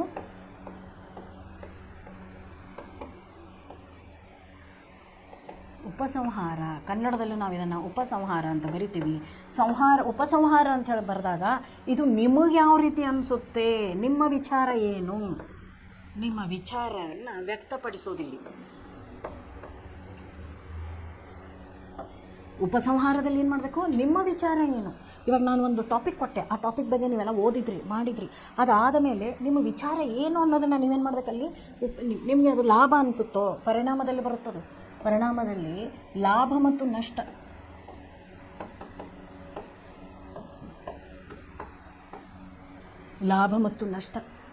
ನಿಮಗೆ ಏನು ಅದರಿಂದ ಲಾಭ ಸಿಕ್ತು, ನಿಮ್ಗೆ ಅದರಿಂದ ಏನು ನಷ್ಟ ಆಯಿತು, ಏನಾಗ್ತಾ ಇದೆ, ಜನಸಂಖ್ಯಾ ಸಮಸ್ಯೆಯಿಂದ ಏನು ಲಾಭ, ನಮಗೆ ಜನಸಂಖ್ಯಾ ಸಮಸ್ಯೆಯಿಂದ ಏನೇನೆಲ್ಲ ನಷ್ಟವನ್ನು ನಾವು ಎದುರಿಸ್ತಾ ಇದ್ದೀವಿ. ನಾವು ಪೆಟ್ರೋಲನ್ನು ಬೇರೆ ಕಡೆಯಿಂದ ತರಿಸ್ಕೊತೀವಿ ಮಕ್ಕಳೇ, ಪೆಟ್ರೋಲು ಬೇರೆ ಕಡೆಯಿಂದ ಬರುತ್ತೆ ನಮಗೆ, ನಾವು ಇಲ್ಲಿ ಅದನ್ನು ಏನು ಮಾಡಲ್ಲ, ಉತ್ಪಾದಿಸೋದಿಲ್ಲ. ಆವಾಗ ಏನಾಗುತ್ತೆ, ಅಲ್ಲಿ ಬೇರೆ ದೇಶಕ್ಕೆ ನಾವೇನು ಮಾಡಬೇಕು, ಹಣ ಕೊಟ್ಟು ಅದನ್ನು ನಾವು ಅಲ್ಲಿಂದ ಇಲ್ಲಿ ತರಿಸ್ಕೋಬೇಕು. ಆವಾಗ ಎಷ್ಟು ನಮ್ಮ ಹಣ ಎಷ್ಟು ನಷ್ಟ ಆಗುತ್ತೆ, ಅದನ್ನು ಇಲ್ಲಿ ಪೆಟ್ರೋಲಿಗೆ. ಜನಸಂಖ್ಯಾ ಸ್ಫೋಟದಿಂದ ಏನೇನು ಆಗ್ತಾ ಇದೆ ಅನ್ನೋದ್ರ ಬಗ್ಗೆನೇ ಇದೇನಾಗಿದೆ, ಒಂದು ನಿಬಂಧವನ್ನು ನಾವೇನು ಮಾಡಬೇಕು, ಇವಾಗ ಬರೀಬೇಕು. ನೋಡಿ ಇದರಲ್ಲಿ ಅವ್ರು ಏನು ಕೊಟ್ಟಿದ್ದಾರೆ, ಪಾಯಿಂಟ್ಸ್ ಅವ್ರು ಏನು ಕೊಟ್ಟಿದ್ದಾರೆ ನೋಡ್ಕೊಂಡು ಬರೋಣ ಬನ್ನಿ. ಫಸ್ಟ್ ಪಾಯಿಂಟ್ಸ್ ಏನು ಕೊಟ್ಟಿದ್ದಾರೆ. जनसंख्या की समस्या सामान्य रूप से विश्व की समस्या, प्रतिदिन सेकंडों में 2 बालक जन्म लेते हैं, परंतु भारत में यह समस्या विशेष रूप से विकट बन गई है. ಅದಕ್ಕೆ ಪ್ರತಿ ಸೆಕೆಂಡಲ್ಲಿ ಇಬ್ಬಿಬ್ಬರು ಹುಟ್ಟುತ್ತಾರಂತೆ ನೋಡಿ ಜಗತ್ತಲ್ಲಿ. ಭಾರತ ಕ್ಷೇತ್ರಫಲ की दृष्टि से विश्व का 7वां देश है. ಭಾರತ ಪೂರ್ತಿ ಜಗತ್ತಿನಲ್ಲಿ 7ನೇ ರಾಷ್ಟ್ರ, ದೊಡ್ಡ ರಾಷ್ಟ್ರ. ಎಷ್ಟನೇ ರಾಷ್ಟ್ರ? 7ನೇ ದೊಡ್ಡ ರಾಷ್ಟ್ರ. इस समय भारत की जनसंख्या 125 करोड़ से अधिक है. 125 ಕೋಟಿಗಿಂತಲೂ ಹೆಚ್ಚಿಗೆ ಇದೆ ಭಾರತದ ಜನಸಂಖ್ಯೆ. ನೋಡ್ರಿ ಜನಸಂಖ್ಯೆ, ಇವಾಗ ಜನಸಂಖ್ಯೆ ಅಂದಾಗ ನಾವು ಎಷ್ಟು ಜನ ಇದ್ದಾರೆ ಅಂದರೆ 125 ಕೋಟಿಗಿಂತ ಜಾಸ್ತಿ ಇದ್ದಾರೆ. ಮತ್ತು ಅವ್ರಿಗೆಲ್ಲ ಊಟ ಉಪಚಾರ ಎಲ್ಲಿ ಹೆಂಗೆ ಬರಬೇಕು? ಮಳೆ ಚೆನ್ನಾಗಿ ಬಂದರೆ ಮಾತ್ರ ಬೆಳೆಯನ್ನು ಬೆಳಿಬೋದು ನಾವು. ಊಟಕ್ಕೆ ನಮಗೆ ಏನು ಆಹಾರ ಧಾನ್ಯಗಳು ಪ್ರೊವೈಡ್ ಆಗ್ತವೆ, ಇಲ್ಲದ್ರೆ ಆಗೋದಿಲ್ಲ.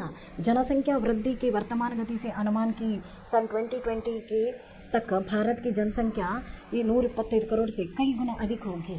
2020 ಇಲ್ಲಿ ನೋಡ್ರಿ 2020ರಲ್ಲೇ 125 ಕೋಟಿಗಿಂತಲೂ ಜಾಸ್ತಿ ಇತ್ತಂತೆ.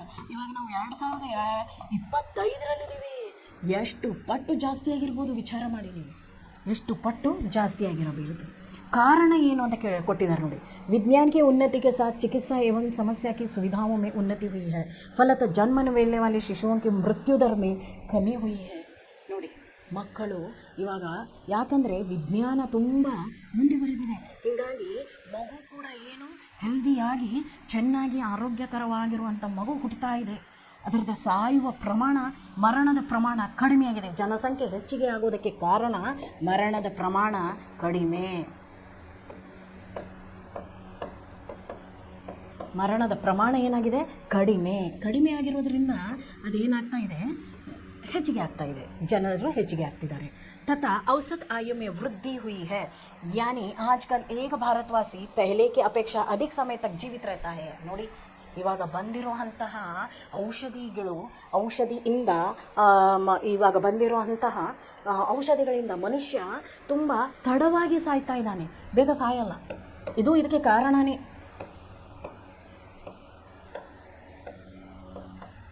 ತಡವಾಗಿ ತುಂಬ ದಿವಸದವರೆಗೆ ಏನು ಮಾಡ್ತಾನೆ, ಅವನು ಜೀವಿತವಾಗಿರ್ತಾನೆ. ತುಂಬ ದಿನದವರೆಗೂ ಅವನೇನಾಗಿರ್ತಾನೆ? ಜೀವಿತವಾಗಿರ್ತಾನೆ ಅಂತ ಅವರು ಹೇಳ್ತಿದ್ದಾರೆ. ತುಂಬ ದಿನದವರೆಗೂ ಏನು ಮಾಡ್ತಿದ್ದಾನೆ ಅವನು? ಜೀವಿತವಾಗಿರ್ತಾನೆ ಅಂದರೆ. ಎರಡನೇದು ಪಾಯಿಂಟ್ ಏನು ಕೊಟ್ಟಿದ್ದಾರೆ ನೋಡಿ. प्राचीन मान्यताओं के अनुसार बच्चे भगवान की देन है, अतएव परिवार नियोजन जैसे उपायों को समस्या था अच्छी नज़र से नहीं देखा जाता. ನೋಡಿ ಜನರು ಈ ತಲೆಯಲ್ಲಿ ಏನಂದರೆ, ಎಷ್ಟೇ ವಿದ್ಯಾವಂತರಾದರೂ ಭಾರತೀಯ ಜನರ ತಲೆಯಲ್ಲಿ ಇರುವಂಥ ವಿಷಯ ಏನು ಅಂದರೆ, ಮಕ್ಕಳು ವರದಾನ? ದೇವರ ವರದಾನ. ದೇವ್ರು ಕೊಡ್ತಿದ್ದಾನೆ ಮಕ್ಕಳನ್ನ, ಅದಕ್ಕೆ ಮಕ್ಕಳನ್ನ ಹಡಿತಾನೇ ಇರೋದು ಹಾಗೇನೆ, ಅದಕ್ಕೆ ನಿಯಂತ್ರಣ ಇರಲ್ಲ. ಹೀಗಾಗಿನೂ ಜನಸಂಖ್ಯೆ ಸ್ಫೋಟ ಜಾಸ್ತಿ ಆಗುತ್ತೆ, ಜನಸಂಖ್ಯೆ ಸಮಸ್ಯೆ ಹೆಚ್ಚಿಗೆ ಆಗುತ್ತೆ ಅಂತ ಹೇಳ್ತಿದ್ದಾರೆ. ಇದಕ್ಕೆ ಎಂತೆಂಥ ಉಪಾಯ ಮಾಡಿದರೂ ಕೂಡ ಆ ಉಪಾಯಗಳನ್ನು ಅವರು ಯಾರೂ ತೊಗೊಳಕ್ಕೆ ರೆಡಿ ಇಲ್ಲ. ಆಪ್ರೇಷನ್ಸ್ ಎಲ್ಲ ಮಾಡಿಸ್ತಾರೆ, ಅವೆಲ್ಲ ಯೂಸ್ ಇಲ್ಲ ಅಂತ ಹೇಳ್ತಿದ್ದಾರೆ. ಅದು ಬೇಡಾಗಿದೆ, ಜನರಿಗೆ ಅದೆಲ್ಲ ಬೇಡಾಗಿದೆ. ಮಕ್ಕಳು ಜಾಸ್ತಿ ಬೇಕು, ಮನೆ ತುಂಬ ಮಕ್ಕಳಿರಲ್ಲವ್ವ ಮನೆ ತುಂಬ ಅಂತ ಹೇಳಿ ನಾವು ಜಾನಪದ ಹಾಡಿನಲ್ಲಿ ಕೇಳ್ದಂಗೆ ಮನೆ ತುಂಬ ಮಕ್ಕಳು ಇರಬೇಕು. 8 ಜನ ಅತ್ತ ಇತ್ತ ಓಡಾಡ್ತಿರ್ಬೇಕು. ಅದನ್ನು ನೋಡಿ ನಾನು ಖುಷಿ ಪಡಬೇಕು, ನಾನು ಸಾಯೋವರೆಗೂ ಇದನ್ನು ನೋಡ್ಕೊಂಡು ಖುಷಿ ಪಡಬೇಕು ಅನ್ನೋದೇ ಮನೆಯಲ್ಲಿರೋ ವೃದ್ಧರದು, ಮುದುಕಿಯರದು ಆಸೆ. यह भी एक दृष्टिकोण है कि अधिक बच्चे होने से काम करने के लिए तथा परिवार की रक्षा करने के लिए अधिक हाथ उपलब्ध होते हैं. उत्पादन की वृद्धि में जनशक्ति के महत्व को कौन नकार सकता है. ನೋಡ್ರಿ ಅವ್ರು ಏನು ಹೇಳ್ತಿದ್ದಾರೆ ಅಂತಂದರೆ, ಇದನ್ನು ಈ ದೃಷ್ಟಿಕೋನದಿಂದ ನಾವು ನೋಡಿದರೆ ಭಾಳಷ್ಟು ಜನರಲ್ಲೂ ಮನೆಯಲ್ಲಿ ಮಕ್ಕಳು ಜಾಸ್ತಿ ಆದಾಗ ಮನೆಯಲ್ಲಿನೂ ಆಹಾರ ಧಾನ್ಯ ಏನಾಗುತ್ತೆ? ಜಾಸ್ತಿ ಯೂಸ್ ಆಗ್ತಾ ಇರುತ್ತೆ. ಆಹಾರ ಧಾನ್ಯ ಏನಾಗುತ್ತೆ? ಹೆಚ್ಚಿಗೆ ಉಪಯೋಗವಾಗುತ್ತೆ. ಸಂಪನ್ಮೂಲಗಳ ಉಪಯೋಗ ಏನಾಗುತ್ತೆ? ಜಾಸ್ತಿ ಆಗ್ತಾ ಹೋಗುತ್ತೆ. ಅದಕ್ಕೆ ಅದನ್ನು ಉತ್ಪಾದನೆ ಮಾಡುವಂಥ ರೈತನು ಕೂಡ ಏನು ಮಾಡಬೇಕು? ಎಲ್ಲೆಲ್ಲಿ 10 ಟನ್ ಅಕ್ಕಿ ಕಳಿಸ್ಬೇಕು, ಅಲ್ಲಿ ಇವಾಗ 2,000 ಟನ್ನುಗಳಷ್ಟು ಅಕ್ಕಿ ಚೀಲಗಳನ್ನು ಏನು ಮಾಡ್ತಾರೆ? ಅವರು ಕಳಿಸ್ತಾನೇ ಇದ್ದಾರೆ. ಎಲ್ಲಿ 100-200 ಜನ ಇರುವಂಥ 100-200 ಚೀಲಗಳು ಹೋಗೋ ಜಾಗದಲ್ಲಿ 1,000-2,000 ಚೀಲಗಳು ಹೋಗ್ತಾ ಇವೆ. ನೋಡಿ ಎಷ್ಟು ಜನ ಜಾಸ್ತಿ ಆಗಿದ್ದಾರೆ, ತಿನ್ನೋರು ಜಾಸ್ತಿ ಆಗಿಬಿಟ್ಟಿದ್ದಾರೆ. ಮನೆಗಳಲ್ಲಿ ತಿನ್ನೋ ಜನ ಜಾಸ್ತಿ ಆಗಿದ್ದಾರೆ, ಜನಸಂಖ್ಯಾ ಸ್ಫೋಟ ಆಗ್ತಾನೇ ಇದೆ. ಅದೇ ಹೇಳಿದ್ನಲ್ಲ, ಮಕ್ಕಳಿರಲ್ಲವ್ವ ಮನೆ ತುಂಬ ಅನ್ನೋ ಥರ ಜನಸಂಖ್ಯೆ ವೃದ್ಧಿ ಆಗ್ತಾನೇ ಇದೆ. ಇನ್ನೊಂದು ಏನು ಕೊಟ್ಟಿದ್ದಾರೆ ನೋಡಿ ಪಾಯಿಂಟ್, ಜನಸಂಖ್ಯಾ वृद्धि को रोकने में सबसे अधिक बाधक तत्व है शिक्षित लोगों को इस बात का ज्ञान नहीं है कि छोटे परिवार का क्या फायदे हैं. दूसरा कारण है अंधविश्वास तथा रूढ़िवादित्व. इसके अतिरिक्त भारतीय लोग संतान को ईश्वरीय दीन समझते हैं तथा संतान को भाग्य का साथ जोड़ देते हैं. ನೋಡಿ ಒಂದೇನು ಹೇಳ್ತಿದ್ದಾರೆ ಅಂದರೆ, ಅಶಿಕ್ಷಿತರೂ ಅವರೇ ಜನಸಂಖ್ಯಾ ವೃದ್ಧಿ ಆಗೋಕ್ಕೆ ಕಾರಣ ಏನು ಅಂದರೆ, ಎಜುಕೇಟೆಡ್ ಆದವರು ಕೂಡ ಆಪ್ರೇಷನ್ ಮಾಡಿಸ್ಕೊಳ್ತಾ ಇಲ್ಲ. ಅದ್ರ ಜೊತೆ ಅನ್ಎಜುಕೇಟೆಡ್ ಇರೋ ಜನನೂ ಏನು ಮಾಡ್ತಿದ್ದಾರೆ, ಅಯ್ಯೋ ದೇವ್ರು ಕೊಡ್ತಿದ್ದಾನೆ ಬಿಡಪ್ಪ, ನಾವ್ಯಾಕೆ ಅದನ್ನು ಆಪ್ರೇಷನ್ ಮಾಡಬೇಕು, ನಾವ್ಯಾಕೆ ದೇವ್ರು ಕೊಟ್ಟಿರೋ ಮಗುವನ್ನು ಬೇಡ ಅನ್ಬೇಕು, ಅದು ದೇವರ ಸಮಾನ, ಆಗಲಿ ಎಷ್ಟು ಮಕ್ಕಳಾಗ್ತಾವೋ ಆಗಲಿ. ಇದರಿಂದನೂ ಜನಸಂಖ್ಯೆಯ ಸಮಸ್ಯೆ ಆಗ್ತಾ ಇದೆ. ಅದನ್ನು ಅವರು ಇನ್ನೊಂದು ಅಂಧವಿಶ್ವಾಸ, ಅದನ್ನು ಆಪ್ರೇಷನ್ ಮಾಡಿಸ್ಕೊಂಡ್ಬಿಟ್ರೆ ದೇವ್ರು ಎಲ್ಲೋ ನಮ್ಮನ್ನು ನರಕಕ್ಕೆ ತಳ್ತಾನೆ, ನಾವೇನೋ ಪಾಪ ಮಾಡಿದ್ದೀವಿ ಅಂತ ಅವ್ರು ಅನ್ಕೋತಾರೆ. ಇಲ್ಲ, ಅದರಿಂದ ಜನಸಂಖ್ಯಾ ಸ್ಫೋಟವಾಗೋದು, ಜನಸಂಖ್ಯಾದ ಸಮಸ್ಯೆಯನ್ನು ನಾವೇನು ಮಾಡ್ಬೋದು, ನಿಲ್ಲಿಸ್ಬೋದು ಅಂತ ಹೇಳ್ತಿದ್ದಾರೆ. ರೂಢಿವಾದಿತ, ಮುಂಚೆಯಿಂದನೂ ನಡ್ಕೊಂಡು ಬಂದಿರೋದು. ಮನೆಯಲ್ಲಿ ಏನೇ ಆಗಲಿ ಒಂದು 8 ಮಕ್ಕಳು ಇರಬೇಕು. ಮದುವೆ ಮಾಡ್ಕೊಂಡು ಬಂದ ಮೇಲೇ ಒಂದು 5-6 ವರ್ಷದಲ್ಲಿ ಅವರು ಒಂದು 8-10 ಮಕ್ಕಳನ್ನ ಹಡಗ್ಬಿಡ್ಬೇಕು. ಮನೆ ತುಂಬ ಮಕ್ಕಳು. ಖರ್ಚು ಯಾರಿಗೆ? ಎಜುಕೇಷನ್ ಖರ್ಚು ಎಷ್ಟು ತೊಂದರೆ ಆಗುತ್ತೆ. ಅವ್ರ ಬಟ್ಟೆ ಕೊಡಿಸ್ಬೇಕು, ಅವ್ರ ಬುಕ್ಸ್ ಕೊಡಬೇಕು, ಅವ್ರ ಎಜುಕೇಷನ್ ಫೀಸ್ ತುಂಬಬೇಕು. ಅದೆಲ್ಲ ಎಲ್ಲಿಂದ ಬರುತ್ತೆ? ಮನೆಯಲ್ಲಿ ಇರೋರು ತಿನ್ನೋರು 10 ಜನ, ಆದರೆ ದುಡಿಯೋರು ಒಬ್ಬರೇ. ಆವಾಗ ಎಷ್ಟು ಪ್ರಾಬ್ಲಮ್ ಆಗುತ್ತೆ ನೋಡಿ ಮಕ್ಕಳೇ. ಅದಕ್ಕೆ ಜನಸಂಖ್ಯಾ ಸ್ಫೋಟದಿಂದ ಇವೆಲ್ಲ ಆಗುವಂತಹ ನಷ್ಟಗಳು ಇವೆಲ್ಲ. ನಾನು ಆವಾಗಲೇ ಹೇಳಿದ್ದೆ ನಿಮಗೆ, ನಷ್ಟಗಳು ಅವೆಲ್ಲ. अतिरिक्त भारतीय लोग संतान को ईश्वरीय देन समझते हैं तथा संतान को भाग्य के साथ जोड़ देते हैं. ನಮ್ಮ ಸಂತಾನವನ್ನು ನಮ್ಮ ಭಾಗ್ಯದ ಜೊತೆ ಏನು ಮಾಡಿಬಿಡ್ತಾರೆ ಅವರು, ಅದನ್ನು ಜೋಡಿಸ್ಬಿಡ್ತಾರೆ. ಯಾಕಂದರೆ ಭಾರತೀಯರು ಮುಂಚೆಯಿಂದ ಬಂದಿರುವಂಥ ಒಂದು ಅಂಧವಿಶ್ವಾಸ, ರೂಢಿಗತಿಯಿಂದ ಮನೆಯಲ್ಲಿ ಏನು ಮಾಡ್ತಾವ್ರೆ ಅಂದರೆ, ಅವರು ಆಪ್ರೇಷನ್ ಮಾಡಿಸಲ್ಲ, ಇರಲಿ ಹೆಂಗೆ ಇರಲಿ, ಮನೆ ನಡೀತಾ ಇದೆ, ಓಡ್ತಾ ಇದೆ, ಚೆನ್ನಾಗಿದೆ, 8-10 ಮಕ್ಕಳಿದ್ದಾರೆ, ಹೆಂಗೋ ಮುಂದೆ ನಾವು ಮಕ್ಕಳಿಲ್ಲ ಅಂದರೆ ಏನು ಮಾಡೋದು, ನಾವು ನಮ್ಮನ್ನು ಯಾರು ನೋಡ್ಕೊಳ್ಳೋದು, ನಮ್ಮ ಸಂತಾನ ಮುಂದೆ ಒರೆಸೋರು ಯಾರು ಅಂತ ಹೇಳ್ಬಿಟ್ಟು ಜನ ಏನು ಮಾಡ್ತಿದ್ದಾರೆ, ಮಕ್ಕಳನ್ನ ಹೆಚ್ಚಿಗೆ ಅದು ಹಡಿತಿದ್ದಾರೆ. जनसंख्या को नियंत्रित करने के लिए सरकार द्वारा किए जाने वाले उपायों का असफल होने का कारण ही यह है कि परिवार नियोजन अपनाने वाले वह वर्ग है जिसके कम बच्चे होते हैं. जिनके अधिक बच्चे होते हैं वे परिवार नियोजन को अपनाते नहीं. कहने का तात्पर्य यह है कि भारत के लोग सामान्यतः परिवार नियोजन सदृश उपचारों को अपनाने के प्रति विशेष उत्सुकता नहीं. ಪರಿವಾರದ ಯೋಜನೆ ಏನೇನು ಹೊಸದು ಬಂದಿದೆಯೋ ಅದನ್ನು ಯಾರು ಏನು ಮಾಡ್ತಾ ಇಲ್ಲ, ಅದನ್ನು ಯಾರು ತಗೊಳ್ತಾನೇ ಇಲ್ಲ. ಬೇಡ ಬಿಡು, ನಮಗಾಗಲ್ಲ, ಆ ನಿಯೋಜನೆಯೂ ಬೇಡ, ಏನು ಬೇಡ ಅಂತ ಹೇಳ್ತಾರೆ. ಯಾರ ಮನೆಯಲ್ಲಿ ಮಕ್ಕಳಿಗೆ 1 ಮಗು ಇದೆಯೋ 2 ಮಗು ಇದೆಯೋ ಅವರು ಆ ನಿಯೋಜನೆಯನ್ನು ತುಂಬ ಇಂಟ್ರೆಸ್ಟಾಗಿ ತೊಗೋತಿದ್ದಾರೆ ಹೊರತು ಇವ್ರು ಯಾರೂ ತೊಗೋತಿಲ್ಲ ಅಂತ ಹೇಳ್ತಿದ್ದಾರೆ. ಇದರ ಪರಿಣಾಮ ಏನಾಗುತ್ತೆ ಅಂತ ಕೊಟ್ಟಿದ್ದಾರೆ, ನೋಡೋಣ ಬನ್ನಿ. ಪರಿಣಾಮ, जनसंख्या विस्फोट का दुष्परिणाम कई रूपों में दिखाई देता है. जनसंख्या के विस्फोट के कारण देश की प्रगति कुंठित होती है.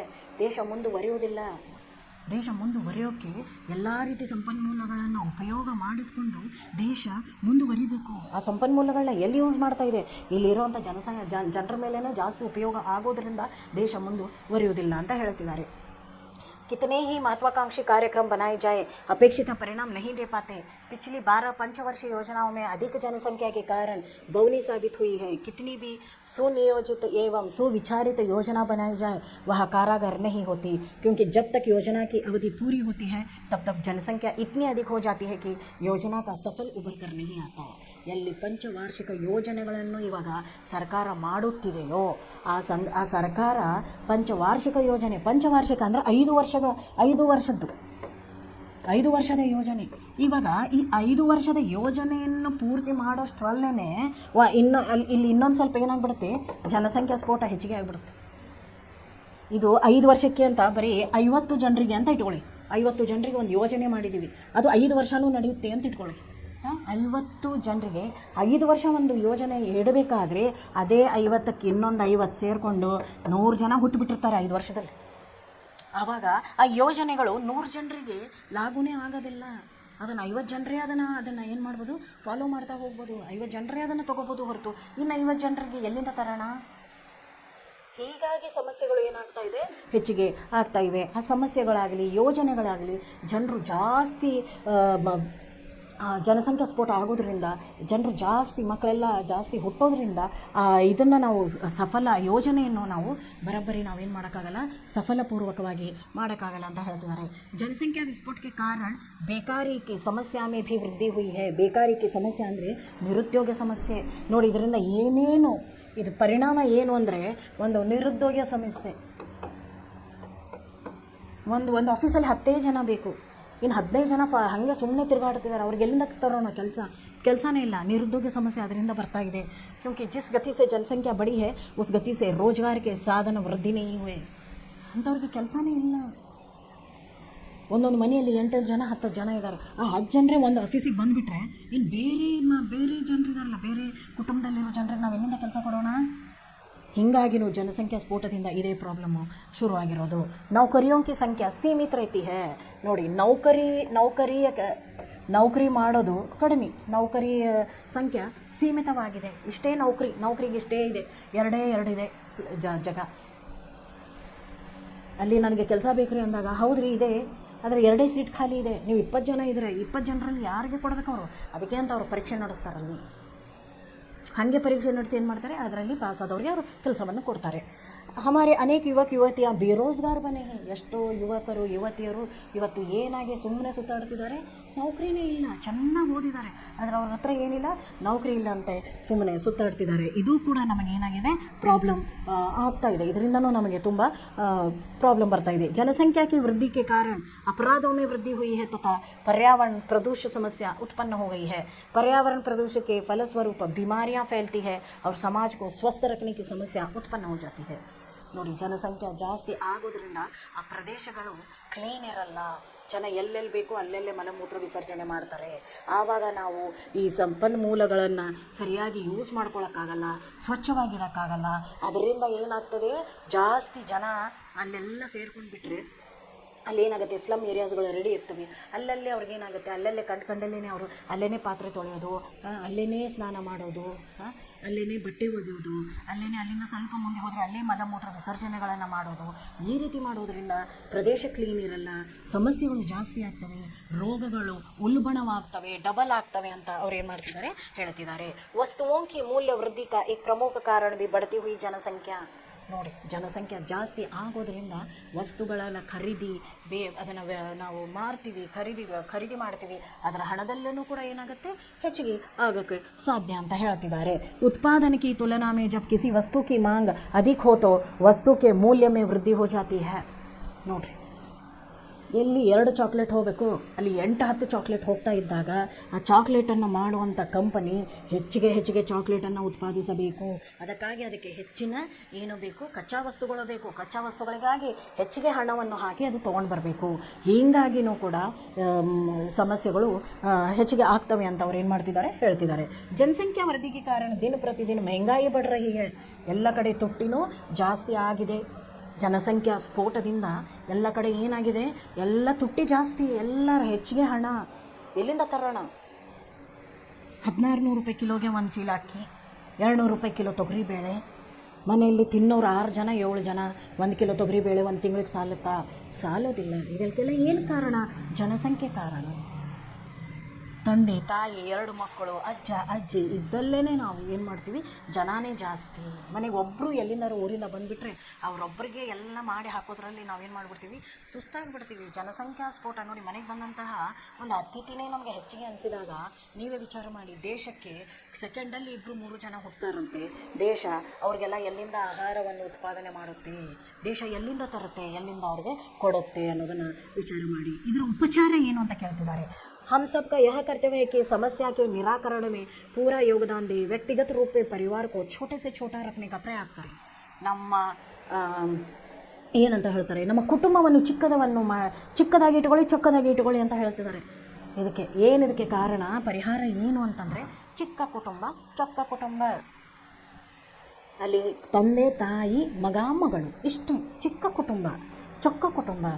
ಹಂಗಿತ್ತಲ್ಲಿ ನಮಗೆ ಮನಸ್ಸಿಗೆ ಏನು ಬರುತ್ತೋ ನಾವೆಲ್ಲವನ್ನು ಅಲ್ಲಿ ಚೆನ್ನಾಗಿ ಊಟ ಮಾಡ್ಬೋದು, ಊಟ ಸರಿಯಾಗಿ ಸಿಗುತ್ತೆ, ನಮಗೆ ವಿದ್ಯಾಭ್ಯಾಸ ಸರಿಯಾಗಿ ದೊರಕಬಹುದು, ಅಲ್ಲಿಂದ ನಮಗೆ ಬೇಕಾಗಿರುವಂಥ ಸೌಲಭ್ಯಗಳು ಅಲ್ಲಿ ಸರಿಯಾಗಿ ದೊರಕಬಹುದು ಅಂತ ಹೇಳಿ ಅವ್ರು ಏನು ಮಾಡ್ತಿದ್ದಾರೆ, ತಮ್ಮ ಇದ್ರ ಉಪಚಾರ ಏನಪ್ಪ ಅಂತ ಹೇಳಿದಾಗ ಅವ್ರು ಕೊಡ್ತಿರುವಂಥ ಪಾಯಿಂಟ್ಸ್ಗಳಿವು. हमें यह समझ लेना चाहिए कि अधिक बच्चों का पालन पोषण बहुत कठिन होता है. बच्चों की संख्या जितनी कम होगी उनकी देखभाल अधिक अच्छी तरह हो सकती है. ಮನೆಯಲ್ಲಿರೋ ಮಕ್ಕಳ ಸಂಖ್ಯೆ ಎಷ್ಟು ಹೆಚ್ಚಾಗುತ್ತೋ ಅವ್ರು ನೋಡ್ಕೊಳ್ಳೋಂತಹ ಅವ್ರಿಗೆ ನಾವು ಡೈಲಿ ಪಾಲನೆ ಪೋಷಣೆ ಮಾಡೋಕ್ಕೂ ನಾವು ಅಷ್ಟೇ ಏನು ಮಾಡಬೇಕು, ಅದಕ್ಕೆ ಹಣವನ್ನು ಹಾಕಬೇಕು. ಈಗ ಒಂದು ಮಗು ಹುಟ್ಟಿತು ಅಂತಂದಾಗ ಮನೆಯಲ್ಲಿ ಅದಕ್ಕೆ ನಾಮಕರಣಕ್ಕೆ ಎಷ್ಟೋ ಹಣನ ವೆಚ್ಚ ಮಾಡ್ತೀವಿ ನಾವು. ಅದರ ನಂತರ ಸ್ಕೂಲ್ಗೆ ಹೋಗುತ್ತೆ, ಅಲ್ಲೊಂದು 25-30 ರೂಪಾಯಿ ಫೀಸ್ ತುಂಬ್ತೀವಿ ಯಾರಿಗೆ, ಮಗುಗೆ. ಅದಕ್ಕೆ ಬಟ್ಟೆ ಬರೆ ಕೊಡಿಸ್ತೀವಿ, ಎಲ್ಲ ಸೇರಿ ಅಲ್ಲೊಂದು 50,000. ಅದೇ ಚಿಕ್ಕ ಮನೆಯಲ್ಲಿ ಅಷ್ಟೊಂದು ಮಕ್ಕಳು ಇರೋದಕ್ಕಿಂತ ಒಂದೇ ಮಗ ಇದ್ದರೆ ಅದೇ 50,000ದಲ್ಲಿ ಒಂದು 2 ವರ್ಷದ ಆಗಿಬಿಡುತ್ತಲ್ಲ ಖರ್ಚು. ಅದಕ್ಕೆ ಅವ್ರು ಹೇಳ್ತಾರೆ, ಅದಕ್ಕಾಗಿ ನಮ್ಮ ಮನೆಯಲ್ಲಿರುವಂತಹ ನೀವು ಮೆಂಬರ್ಗಳು ಚಿಕ್ಕವಾಗಿ ಸಣ್ಣದಾಗಿದ್ದರೆ, ಅಥವಾ ನಿಮ್ಮ ಫ್ಯಾಮಿಲಿ ಚಿಕ್ಕದಾಗಿದ್ದರೆ, ನಿಮ್ಮ ಕುಟುಂಬ ಚಿಕ್ಕದಾಗಿದ್ದರೆ, ಮಕ್ಕಳನ್ನು ನಾವು ಹೆಚ್ಚಿಗೆ ಒಳ್ಳೆಯ ರೀತಿಯಿಂದ ಬೆಳೆಸ್ಬೋದು, ಅವ್ರು ಕೇಳಿದ್ದನ್ನು ಕೊಡಿಸ್ಬೋದು, ಒಳ್ಳೆಯ ವಿದ್ಯಾಭ್ಯಾಸ, ಅವ್ರು ಬೇಕಾಗುವಂಥ ಎಲ್ಲ ಸವಲತ್ತುಗಳನ್ನು ನಾವು ಕೊಡ್ಬೋದು ಅಂತ ಹೇಳ್ತಿದ್ದಾರೆ. हमारी सरकार तथा सामाजिक संस्थाओं को चाहिए कि सभाओं, गोष्ठियों, संचार माध्यमों द्वारा छोटे परिवार से होने वाले फायदे का प्रचार प्रसार करें.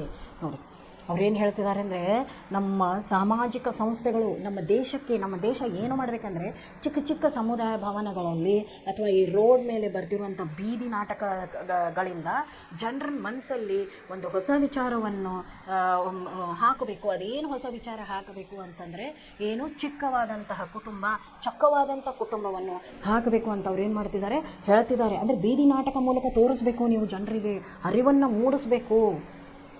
ಟಿ ವಿ ಆಗಲಿ, ನಿಮಗೆ ಬೇಕಾದರೆ ಮೊಬೈಲಲ್ಲಿ ಇಲ್ಲ ಈ ಬೀದಿ ನಾಟಕಗಳ ಮೂಲಕ ಜನರಲ್ಲಿ ಒಂದು ಅರಿವನ್ನೇ ಯಾವ ರೀತಿ ಮೂಡಿಸ್ಬೇಕು ಅಂತಂದರೆ, ಚಿಕ್ಕ ಕುಟುಂಬವಿದ್ದರೆ ನಾವು ಎಲ್ಲವನ್ನೂ ಮಕ್ಕಳಿಗಾಗಿ ನಾವು ಮಾಡಬಹುದು. ಒಳ್ಳೆಯ ರೀತಿಯ ವಿದ್ಯಾಭ್ಯಾಸ, ಒಳ್ಳೆಯ ರೀತಿಯ ಏನು ಹೇಳ್ತೀರಿ ನೀವು, ನ್ಯೂಟ್ರಿಷಿಯಸ್ ಫುಡ್, ಒಂದು ಪೌಷ್ಟಿಕ ಊಟ ಮಕ್ಕಳಿಗೆ ನಾವು ಕೊಡ್ಬೋದು. ಅವರ ಬಾಲ್ಯ ಪೋಷಣೆಯನ್ನು ಚೆನ್ನಾಗಿ ಮಾಡಬಹುದು. ಮಕ್ಕಳಿಗೆ ನಾವು ಬೇಕಾದನ್ನು ಕೊಡಿಸ್ಬೋದು. ಅವ್ರನ್ನ ಒಳ್ಳೆಯ ನಾಗರಿಕನಾಗಿ ನಾವು ತಯಾರು ಮಾಡ್ಬೋದು ಅಂತ ಹೇಳ್ತಿದ್ದಾರೆ. ಅದೇ ತಂದೆ ಒಬ್ಬನೇ ದುಡಿಯೋದು, ಮನೆಯಲ್ಲಿ 10 ಮಕ್ಕಳು, 8 ಮಕ್ಕಳು, 6 ಮಕ್ಕಳು ಇದ್ದಾಗಲೂ ಕೂಡ ಏನಾಗುತ್ತೆ, ಅವರೆಲ್ಲರಿಗೆ ಊಟ ಉಪಚಾರ ಮಾಡೋಷ್ಟರಲ್ಲಿ ಅವನು ಅರ್ಧ ಮುಡ್ಕಾಗಿ ಹೋಗ್ಬಿಡ್ತಾನೆ. ಅದರಲ್ಲಿ ಮಕ್ಕಳು 10th ಮುಗಿದ ಮೇಲೆ ಇನ್ನು ಉಳಿದವ್ರಿಗೆ ಓದಿಸ್ಬೇಕು ಅಂತ 10th ಆಗಿರೋ ಮಗು ಎಷ್ಟೇ ಅದು ಟ್ಯಾಲೆಂಟೆಡ್ ಇರಲಿ, ಒಳ್ಳೆಯವನಾಗಿರಲಿ, ಅಭ್ಯಾಸದಲ್ಲಿ ಒಳ್ಳೆ ಮಾರ್ಕ್ಸ್ ಇದ್ದರೂ ಕೈಯಲ್ಲಿ ಹಣ ಇರಲ್ಲ, ಓದ್ಸೋಕ್ಕಾಗಲ್ಲ, ಅವ್ರು ಸ್ಕೂಲ್ ಬಿಡಿಸ್ಬಿಡ್ತಾರೆ. ಅದಕ್ಕೆ ಚಿಕ್ಕ ಕುಟುಂಬ ಇದ್ದರೆ ಎಲ್ಲವನ್ನು ಕೊಡ್ಬೋದು, ದೊಡ್ಡ ಕುಟುಂಬವಿದ್ದರೆ ಎಲ್ಲವನ್ನು ಕೊಡೋಕ್ಕೆ ನಮ್ಮ ಕಡೆಯಿಂದ ಸಾಧ್ಯವಾಗುವುದಿಲ್ಲ ಅಂತ ಹೇಳ್ತಾರೆ. ಅದನ್ನು ಪ್ರಚಾರ ಮಾಡಬೇಕು ಅಂತ ಹೇಳ್ತಿದ್ದಾರೆ. ಜನಸಂಖ್ಯಾ ನಿಯಂತ್ರಣಕ್ಕೂ ಜೀವನಕ ಏಕ ಅವಶ್ಯಕ ಅಂಗ मान लिया जाए. ಜನಸಂಖ್ಯಾ ನಿಯಂತ್ರಣ ನಮ್ಮ ಜೀವನದ ಅಂಗವಾಗಬೇಕು. ಹೆಚ್ಚಿಗೆ ಮಕ್ಕಳನ್ನು ಏನು ಮಾಡಬಾರ್ದು, ಹೇರಬಾರ್ದು. ಅದು ಫ್ಯಾಮಿಲಿಗೂ ಪ್ರಾಬ್ಲಮ್ಮು, ಮನೆಯಲ್ಲಿ ಯಾರು ಮನೆಯ ಮುಖ್ಯವಾದಂಥ ಯಜಮಾನ ಯಾರಿರ್ತಾನೆ ಅವನಿಗೂ ಪ್ರಾಬ್ಲಮ್ ಆಗುತ್ತೆ ಮನೆಯನ್ನು ನಡೆಸೋಕ್ಕೆ ಅಂತ ಹೇಳ್ತಿದ್ದಾರೆ. ಉಪಸಂಹಾರದಲ್ಲಿ ಏನು ಕೊಟ್ಟಿದ್ದಾರೆ ನೋಡಿ, ಉಪಸಂಹಾರ ಕನ್ಕ್ಲೂಷನ್, ಇಂಗ್ಲೀಷಲ್ಲಿ ಏನಂತೀವಿ ಕನ್ಕ್ಲೂಷನ್ ಅಂತೀವಿ. ಕನ್ಕ್ಲೂಷನಲ್ಲಿ ಏನು ಕೊಟ್ಟಿದ್ದಾರೆ, हमारे देश के विकास में जनसंख्या की वृद्धि एक बहुत बड़ी बाधा है. यातायात, शिक्षा, रोजगार आदि विविध क्षेत्रों में जनसंख्या की वृद्धि ಸೇರ್ದರ್ದು ಬನ್ ಗೈ ಹೈ. ಜನಸಂಖ್ಯಾ ಸ್ಫೋಟವನ್ನು ಯಾವುದೇ ರೀತಿಯಿಂದ ನಿಲ್ಲಿಸಬೇಕು. ಯಾಕಂದರೆ ಇದು ನಮ್ಮ ಶಿಕ್ಷೆಯಲ್ಲಿ, ರೋಜ್ಗಾರ್, ಅವ್ರಿಗೆ ಜಾಬ್ ಕೊಡಿಸೋದ್ರಲ್ಲಿ ನಮಗೆ ತುಂಬ ಪ್ರಾಬ್ಲಮ್ ಆಗಿದೆ. ಯಾಕಂದರೆ ನೌಕರಿಗಳಲ್ಲಿ ಸ್ಥಳಾವಕಾಶ ಕಮ್ಮಿ, ಜನ ಜಾಸ್ತಿ. ಆವಾಗ ಏನು ಮಾಡ್ಬೋದು ನಾವು, ಯಾರು ಅದಕ್ಕೆ ಕೇಪೇಬಲ್ ಆಗಿದ್ದಾರೋ ಅವ್ರಿಗೆ ಪರೀಕ್ಷೆ ನಡೆಸಿ ಪರೀಕ್ಷೆಗಳ ಮೂಲಕ ನಾವು ಏನು ಮಾಡ್ತೀವಿ, ಅವ್ರನ್ನ ಸೆಲೆಕ್ಟ್ ಮಾಡ್ತೀವಿ. इस समस्या से छुटकारा पाने का एक ही उपाय है, देश का प्रत्येक नागरिक इस समस्या का हल करने में सहायक हो. ಇದರದ್ದು ಒಂದೇ ಒಂದು ಹೆಲ್ಪ್ ಏನಾಗುತ್ತೆ, ಇದೊಂದು ಸಹಾಯ ಏನು ಅಂದರೆ, ಪ್ರತಿಯೊಬ್ಬ ವ್ಯಕ್ತಿಯು, ಪ್ರತಿಯೊಬ್ಬ ನಾಗರಿಕನು ತನ್ನ ಕರ್ತವ್ಯವನ್ನು ಸರಿಯಾಗಿ ನಿಭಾಯಿಸಬೇಕು. ಕುಟುಂಬ ಯೋಜನೆಯನ್ನು ಅವನೇನು ಮಾಡಬೇಕು, ಅದನ್ನು ಕುಟುಂಬ ಯೋಜನೆಯಡಿ ಅವನು ಕುಟುಂಬ ಯೋಜನೆ ಏನೇನು ಬರುತ್ತೋ ಆ ಯೋಜನೆ ಪ್ರಕಾರ ನಡ್ಕೊಂಡು ಹೋದರೆ ಅಲ್ಲಿ ಕುಟುಂಬವು ಚಿಕ್ಕದಾಗುತ್ತೆ, ನಮ್ಮ ದೇಶವು ಮುಂದುವರಿಯುತ್ತೆ, ನಮಗೆ ಬೇಕಾಗಿರುವಂಥ ಸವಲತ್ತುಗಳು ಸಿಗ್ತವೆ, ನಮ್ಮ ಮಕ್ಕಳು ಚೆನ್ನಾಗಿ ಓದ್ತವೆ, ಅವ್ರ ಮುಂದೆ ಇಂಜಿನಿಯರ್ ಆಗ್ತಾರೋ, ಡಾಕ್ಟರ್ ಆಗ್ತಾರೋ, ನಾವು ಅವರಿಗೆ ಚೆನ್ನಾಗಿ ಅದನ್ನು ಏನು ಮಾಡ್ಬೋದು, ಮಾಡಿಸ್ಬೋದು ಅಂತ ಹೇಳ್ತಿದ್ದಾರೆ. ದೇಶ का प्रत्येक नागरिक इस समस्या का हल करने में सहायक हो. हम निम्न पंक्तियों जन तक पहुँचानी चाहिए. ಇದನ್ನು ಯಾರ್ಯಾರ ಹತ್ರ ಅದನ್ನು ತಲುಪಿಸ್ಬೇಕು ಅಂತ ಹೇಳ್ತಿದ್ದಾರೆ, ಜನರಲ್ಲಿ ನಾವು ಇದನ್ನು ಏನು ಮಾಡಬೇಕು, ತಲುಪಿಸ್ಬೇಕು ಅಂತಿದ್ದಾರೆ. ಸುಖಮಯ ಜೀವನ ಕಾ ಯಹ ಸಾರ್, 2 ಬಚ್ಚೋಂ ಕಾ ಹೋ ಪರಿವಾರ. ಅದಕ್ಕೆ ಅವ್ರು ಏನು ಹೇಳ್ತಾರೆ, ನಿಮ್ಮ ಜೀವನ ಸುಖಮಯವಾಗಿ ಸಾಗಬೇಕು ಅಂದರೆ ನಾವೇನು ಮಾಡಬೇಕು, ಮನೆಯಲ್ಲಿ 2 ಮಕ್ಕಳು ಇರಬೇಕು ಅಂತಿದ್ದಾರೆ. ಮೊದಲಿತ್ತು ಮಕ್ಕಳಿರವ ಇರಲ್ಲವ ಮನೆ ತುಂಬ ಅಂತ. ಇವಾಗ ಹಂಗಿಲ್ಲ, ಮನೆಯಲ್ಲಿ ಎರಡು ಮಕ್ಕಳು ಇದ್ರೇ ಅದು ನಾವೇನು ಮಾಡ್ತೀವಿ, ದೇಶಕ್ಕೂ ಒಳ್ಳೆಯದು, ನಮಗೂ ಒಳ್ಳೆಯದು, ಕುಟುಂಬಕ್ಕೂ ಒಳ್ಳೆಯದು ಅಂತ ಅವ್ರು ಏನು ಮಾಡ್ತಿದ್ದಾರೆ, ಹೇಳ್ತಿದ್ದಾರೆ. ನೋಡಿದ್ರಲ್ಲ ಮಕ್ಕಳೇ, ನಾವಿವಾಗ ಫಸ್ಟು ಏನೇನು ನಾವು ಕಲ್ತ್ವಿ ಅಂತಂದರೆ, ನೋಡಿ ಒಂದು ಪಾಠ ನಾನು ನಿಮಗೆ ಇವತ್ತು ಹೇಳಿದ್ದೆ, ನಾಗರಿಕರ ಕರ್ತವ್ಯ. ನಾಗರಿಕರಾಗಿ ನಮ್ಮ ಕರ್ತವ್ಯವನ್ನು ನಾವು ಹೇಗೆ ನಿಭಾಯಿಸಬೇಕು ಅನ್ನೋದನ್ನು ಅವ್ರು ಏನು ಮಾಡಿದ್ದಾರೆ, ಇಲ್ಲಿ ನಮಗೆ ಹೇಳಿಕೊಟ್ಟಿದ್ದಾರೆ. ಅದರ ಜೊತೆಗೆ ನಾವು ಇನ್ನೊಂದು ಏನು ಕಲ್ತ್ವಿಪ್ಪ ಅಂತಂದರೆ, ಇನ್ನೊಂದಂದರೆ ನಾಗರಿಕರ ಕರ್ತವ್ಯದಲ್ಲಿ ದೇಶದ ಬಗ್ಗೆ ನಮಗೇನಿರಬೇಕು, ದೇಶದ ರಾಷ್ಟ್ರಗೀತೆ, ರಾಷ್ಟ್ರಗಾನ ಮತ್ತು ರಾಷ್ಟ್ರ ಧ್ವಜದ ಬಗ್ಗೆ ಒಂದು ಸಮ್ಮಾನವಾಗಿರಬೇಕು. ಆಮೇಲೆ ದೇಶದಲ್ಲಿ ನಾವೆಲ್ಲರೂ ಮತ ಭೇದಗಳನ್ನು ಮರೆತು ಸಹೋದರತೆಯಿಂದ ನಾವೇನು ಮಾಡಬೇಕು, ಜೀವನವನ್ನು ನಡೆಸಬೇಕು ಅಂತ ಹೇಳ್ತಿದ್ದಾರೆ. ಅದರ ಜೊತೆಗೆ ಇವತ್ತಿಂದಲೇ ನಾವೇನು ಮಾಡಬೇಕು, ನಾವೆಲ್ಲರೂ ಒಂದೇ ಅನ್ನೋದನ್ನು ಇರಬೇಕು. ಜೊತೆಗೆ ನಮ್ಮಲ್ಲಿರುವಂತಹ ಪರ್ಯಾವರಣದ ಸಂರಕ್ಷಣೆಯನ್ನು ಮಾಡಬೇಕು. ಅದರ ಜೊತೆಗೆ ಪರ್ಯಾವರಣದ ಸಂರಕ್ಷಣೆಯನ್ನು ಮಾಡಿದ ನಂತರ ನಮ್ಮಲ್ಲಿ ಸಿಗುವಂತಹ ಕೆಲವೊಂದು ಸಂಪನ್ಮೂಲಗಳ ರಕ್ಷಣೆಯನ್ನು ಮಾಡುತ್ತಾ ನಾವೇನು ಮಾಡಬೇಕು, ದೇಶದ ನಾಗರಿಕರು ತಮ್ಮ ಕರ್ತವ್ಯವನ್ನು ಸರಿಯಾಗಿ ನಿಭಾಯಿಸಬೇಕು ಅನ್ನೋದನ್ನು ನಾವೇನು ಮಾಡಿದ್ವಿ, ಪಾಠದಲ್ಲಿ ತಿಳ್ಕೊಂಡ್ವಿ. ಎರಡನೇದಾಗಿ ನಾನು ನಿಮಗೆ ಹೇಳಿರೋದು ನಿಬಂಧ. ಯಾವ ಥರ ನಿಬಂಧ ಬರೀಬೇಕು, ಅದರಲ್ಲಿ ಏನೇನಿದೆ ನೋಡಿ. ಮೊದಲು ಪ್ರವೇಶ, ವಿಷಯ ಬಗ್ಗೆ ಬರೆದ್ವಿ. ಯಾವ ಥರ ವಿಷಯ ಏನು, ನಾವು ಯಾವ ಜನಸಂಖ್ಯೆ, ಭಾರತದ ಜನಸಂಖ್ಯೆ, ನಾವು ಭಾರತೀಯರು, ಈಗ ಭಾರತದ ಜನಸಂಖ್ಯೆ ಬಗ್ಗೆ ನಾನು ಮಾತಾಡ್ತಾ ಇದ್ದೀನಿ ಅಂದಾಗ ಎಷ್ಟಿದೆ, 125 ಕೋಟಿಗಿಂತಲೂ ಹೆಚ್ಚಿಗಿದೆ ಅಂತ ಹೇಳ್ತಿದ್ದಾರೆ. ಅಷ್ಟು ಜನಸಂಖ್ಯೆಗೆ ಏನೇನು ಪ್ರಾಬ್ಲಮ್ಗಳನ್ನು ಅವ್ರು ಫೇಸ್ ಮಾಡ್ತಿದ್ದಾರೆ, ನಾವು ಅವ್ರಿಗೆ ಏನೇನು ಕೊಡಬೇಕು, ಅದಕ್ಕೆ ಕಾರಣ ಏನು, ಅದರ ಪರಿಣಾಮ ಏನು, ಲಾಭಗಳು ಯಾವ ಥರ ಇದೆ, ನಷ್ಟಗಳೇ ಜಾಸ್ತಿ ಆಗ್ತಾ ಇವೆ, ಅದಕ್ಕೆ ಏನೊಂದು ಉಪಚಾರ ಮಾಡಬೇಕು ನಾವು. ಆ ಉಪಚಾರ ಜೊತೆಗೆ ಅದರ ಉಪಸಂಹಾರವನ್ನು ಹೇಳಿದ್ವಿ. ಉಪಸಂಹಾರ ಅಂದರೆ ಇಷ್ಟೆಲ್ಲ ಆಯ್ತಪ್ಪ, ಇನ್ನು ಲಾಸ್ಟಿಗೆ ಏನಿದೆ ಇದ್ರ ಬಗ್ಗೆ ನಾನು ವಿಚಾರ ಏನು ಅನ್ನೋದನ್ನು ನಾನು ಬರೀಬೇಕು. ಅದಕ್ಕೆ ಅವ್ರು ಹೇಳ್ತಿದ್ದಾರೆ, ಸುಖಮಯ ಜೀವನದ ಸಾರ ಏನು ಅಂದರೆ, ಒಂದೊಂದು ಮನೆಯಲ್ಲಿ 2 ಮಕ್ಕಳು, ಒಂದು ಹುಡುಗ ಒಂದು ಹುಡುಗಿ ಇರಬೇಕು. ಅದೇನೇ ಇದ್ರೂ ಮನೆಯಲ್ಲಿ 2 ಮಕ್ಕಳು ಇರಬೇಕು ಅಂತ ಹೇಳ್ತಿದ್ದಾರೆ. ನೋಡಿ, ಇವತ್ತು ನಿಬಂಧ ಬಗ್ಗೆನೂ ಹೇಳಿದ್ದೀನಿ ನಿಮಗೆ, ನಾಗರಿಕ ಕರ್ತವ್ಯಗಳ ಬಗ್ಗೆನೂ ನಾನು ನಿಮಗೆ ಇವತ್ತೇನು ಮಾಡಿದ್ದೀನಿ, ಅದನ್ನು ಎಕ್ಸ್ಪ್ಲೇನ್ ಮಾಡಿದ್ದೀನಿ. ಮಕ್ಕಳೇ ಒಂದು ಸಾರಿ ಓದ್ಕೊಡ್ರಿ. ನಿಮ್ಗೇನಾದರೂ ಡೌಟ್ಸ್ ಇದ್ದರೆ ನೀವು ಮೆಸೇಜ್ ಮಾಡಿಬಿಟ್ಟು ಕೇಳ್ಕೊಬೋದು. Thank you so much.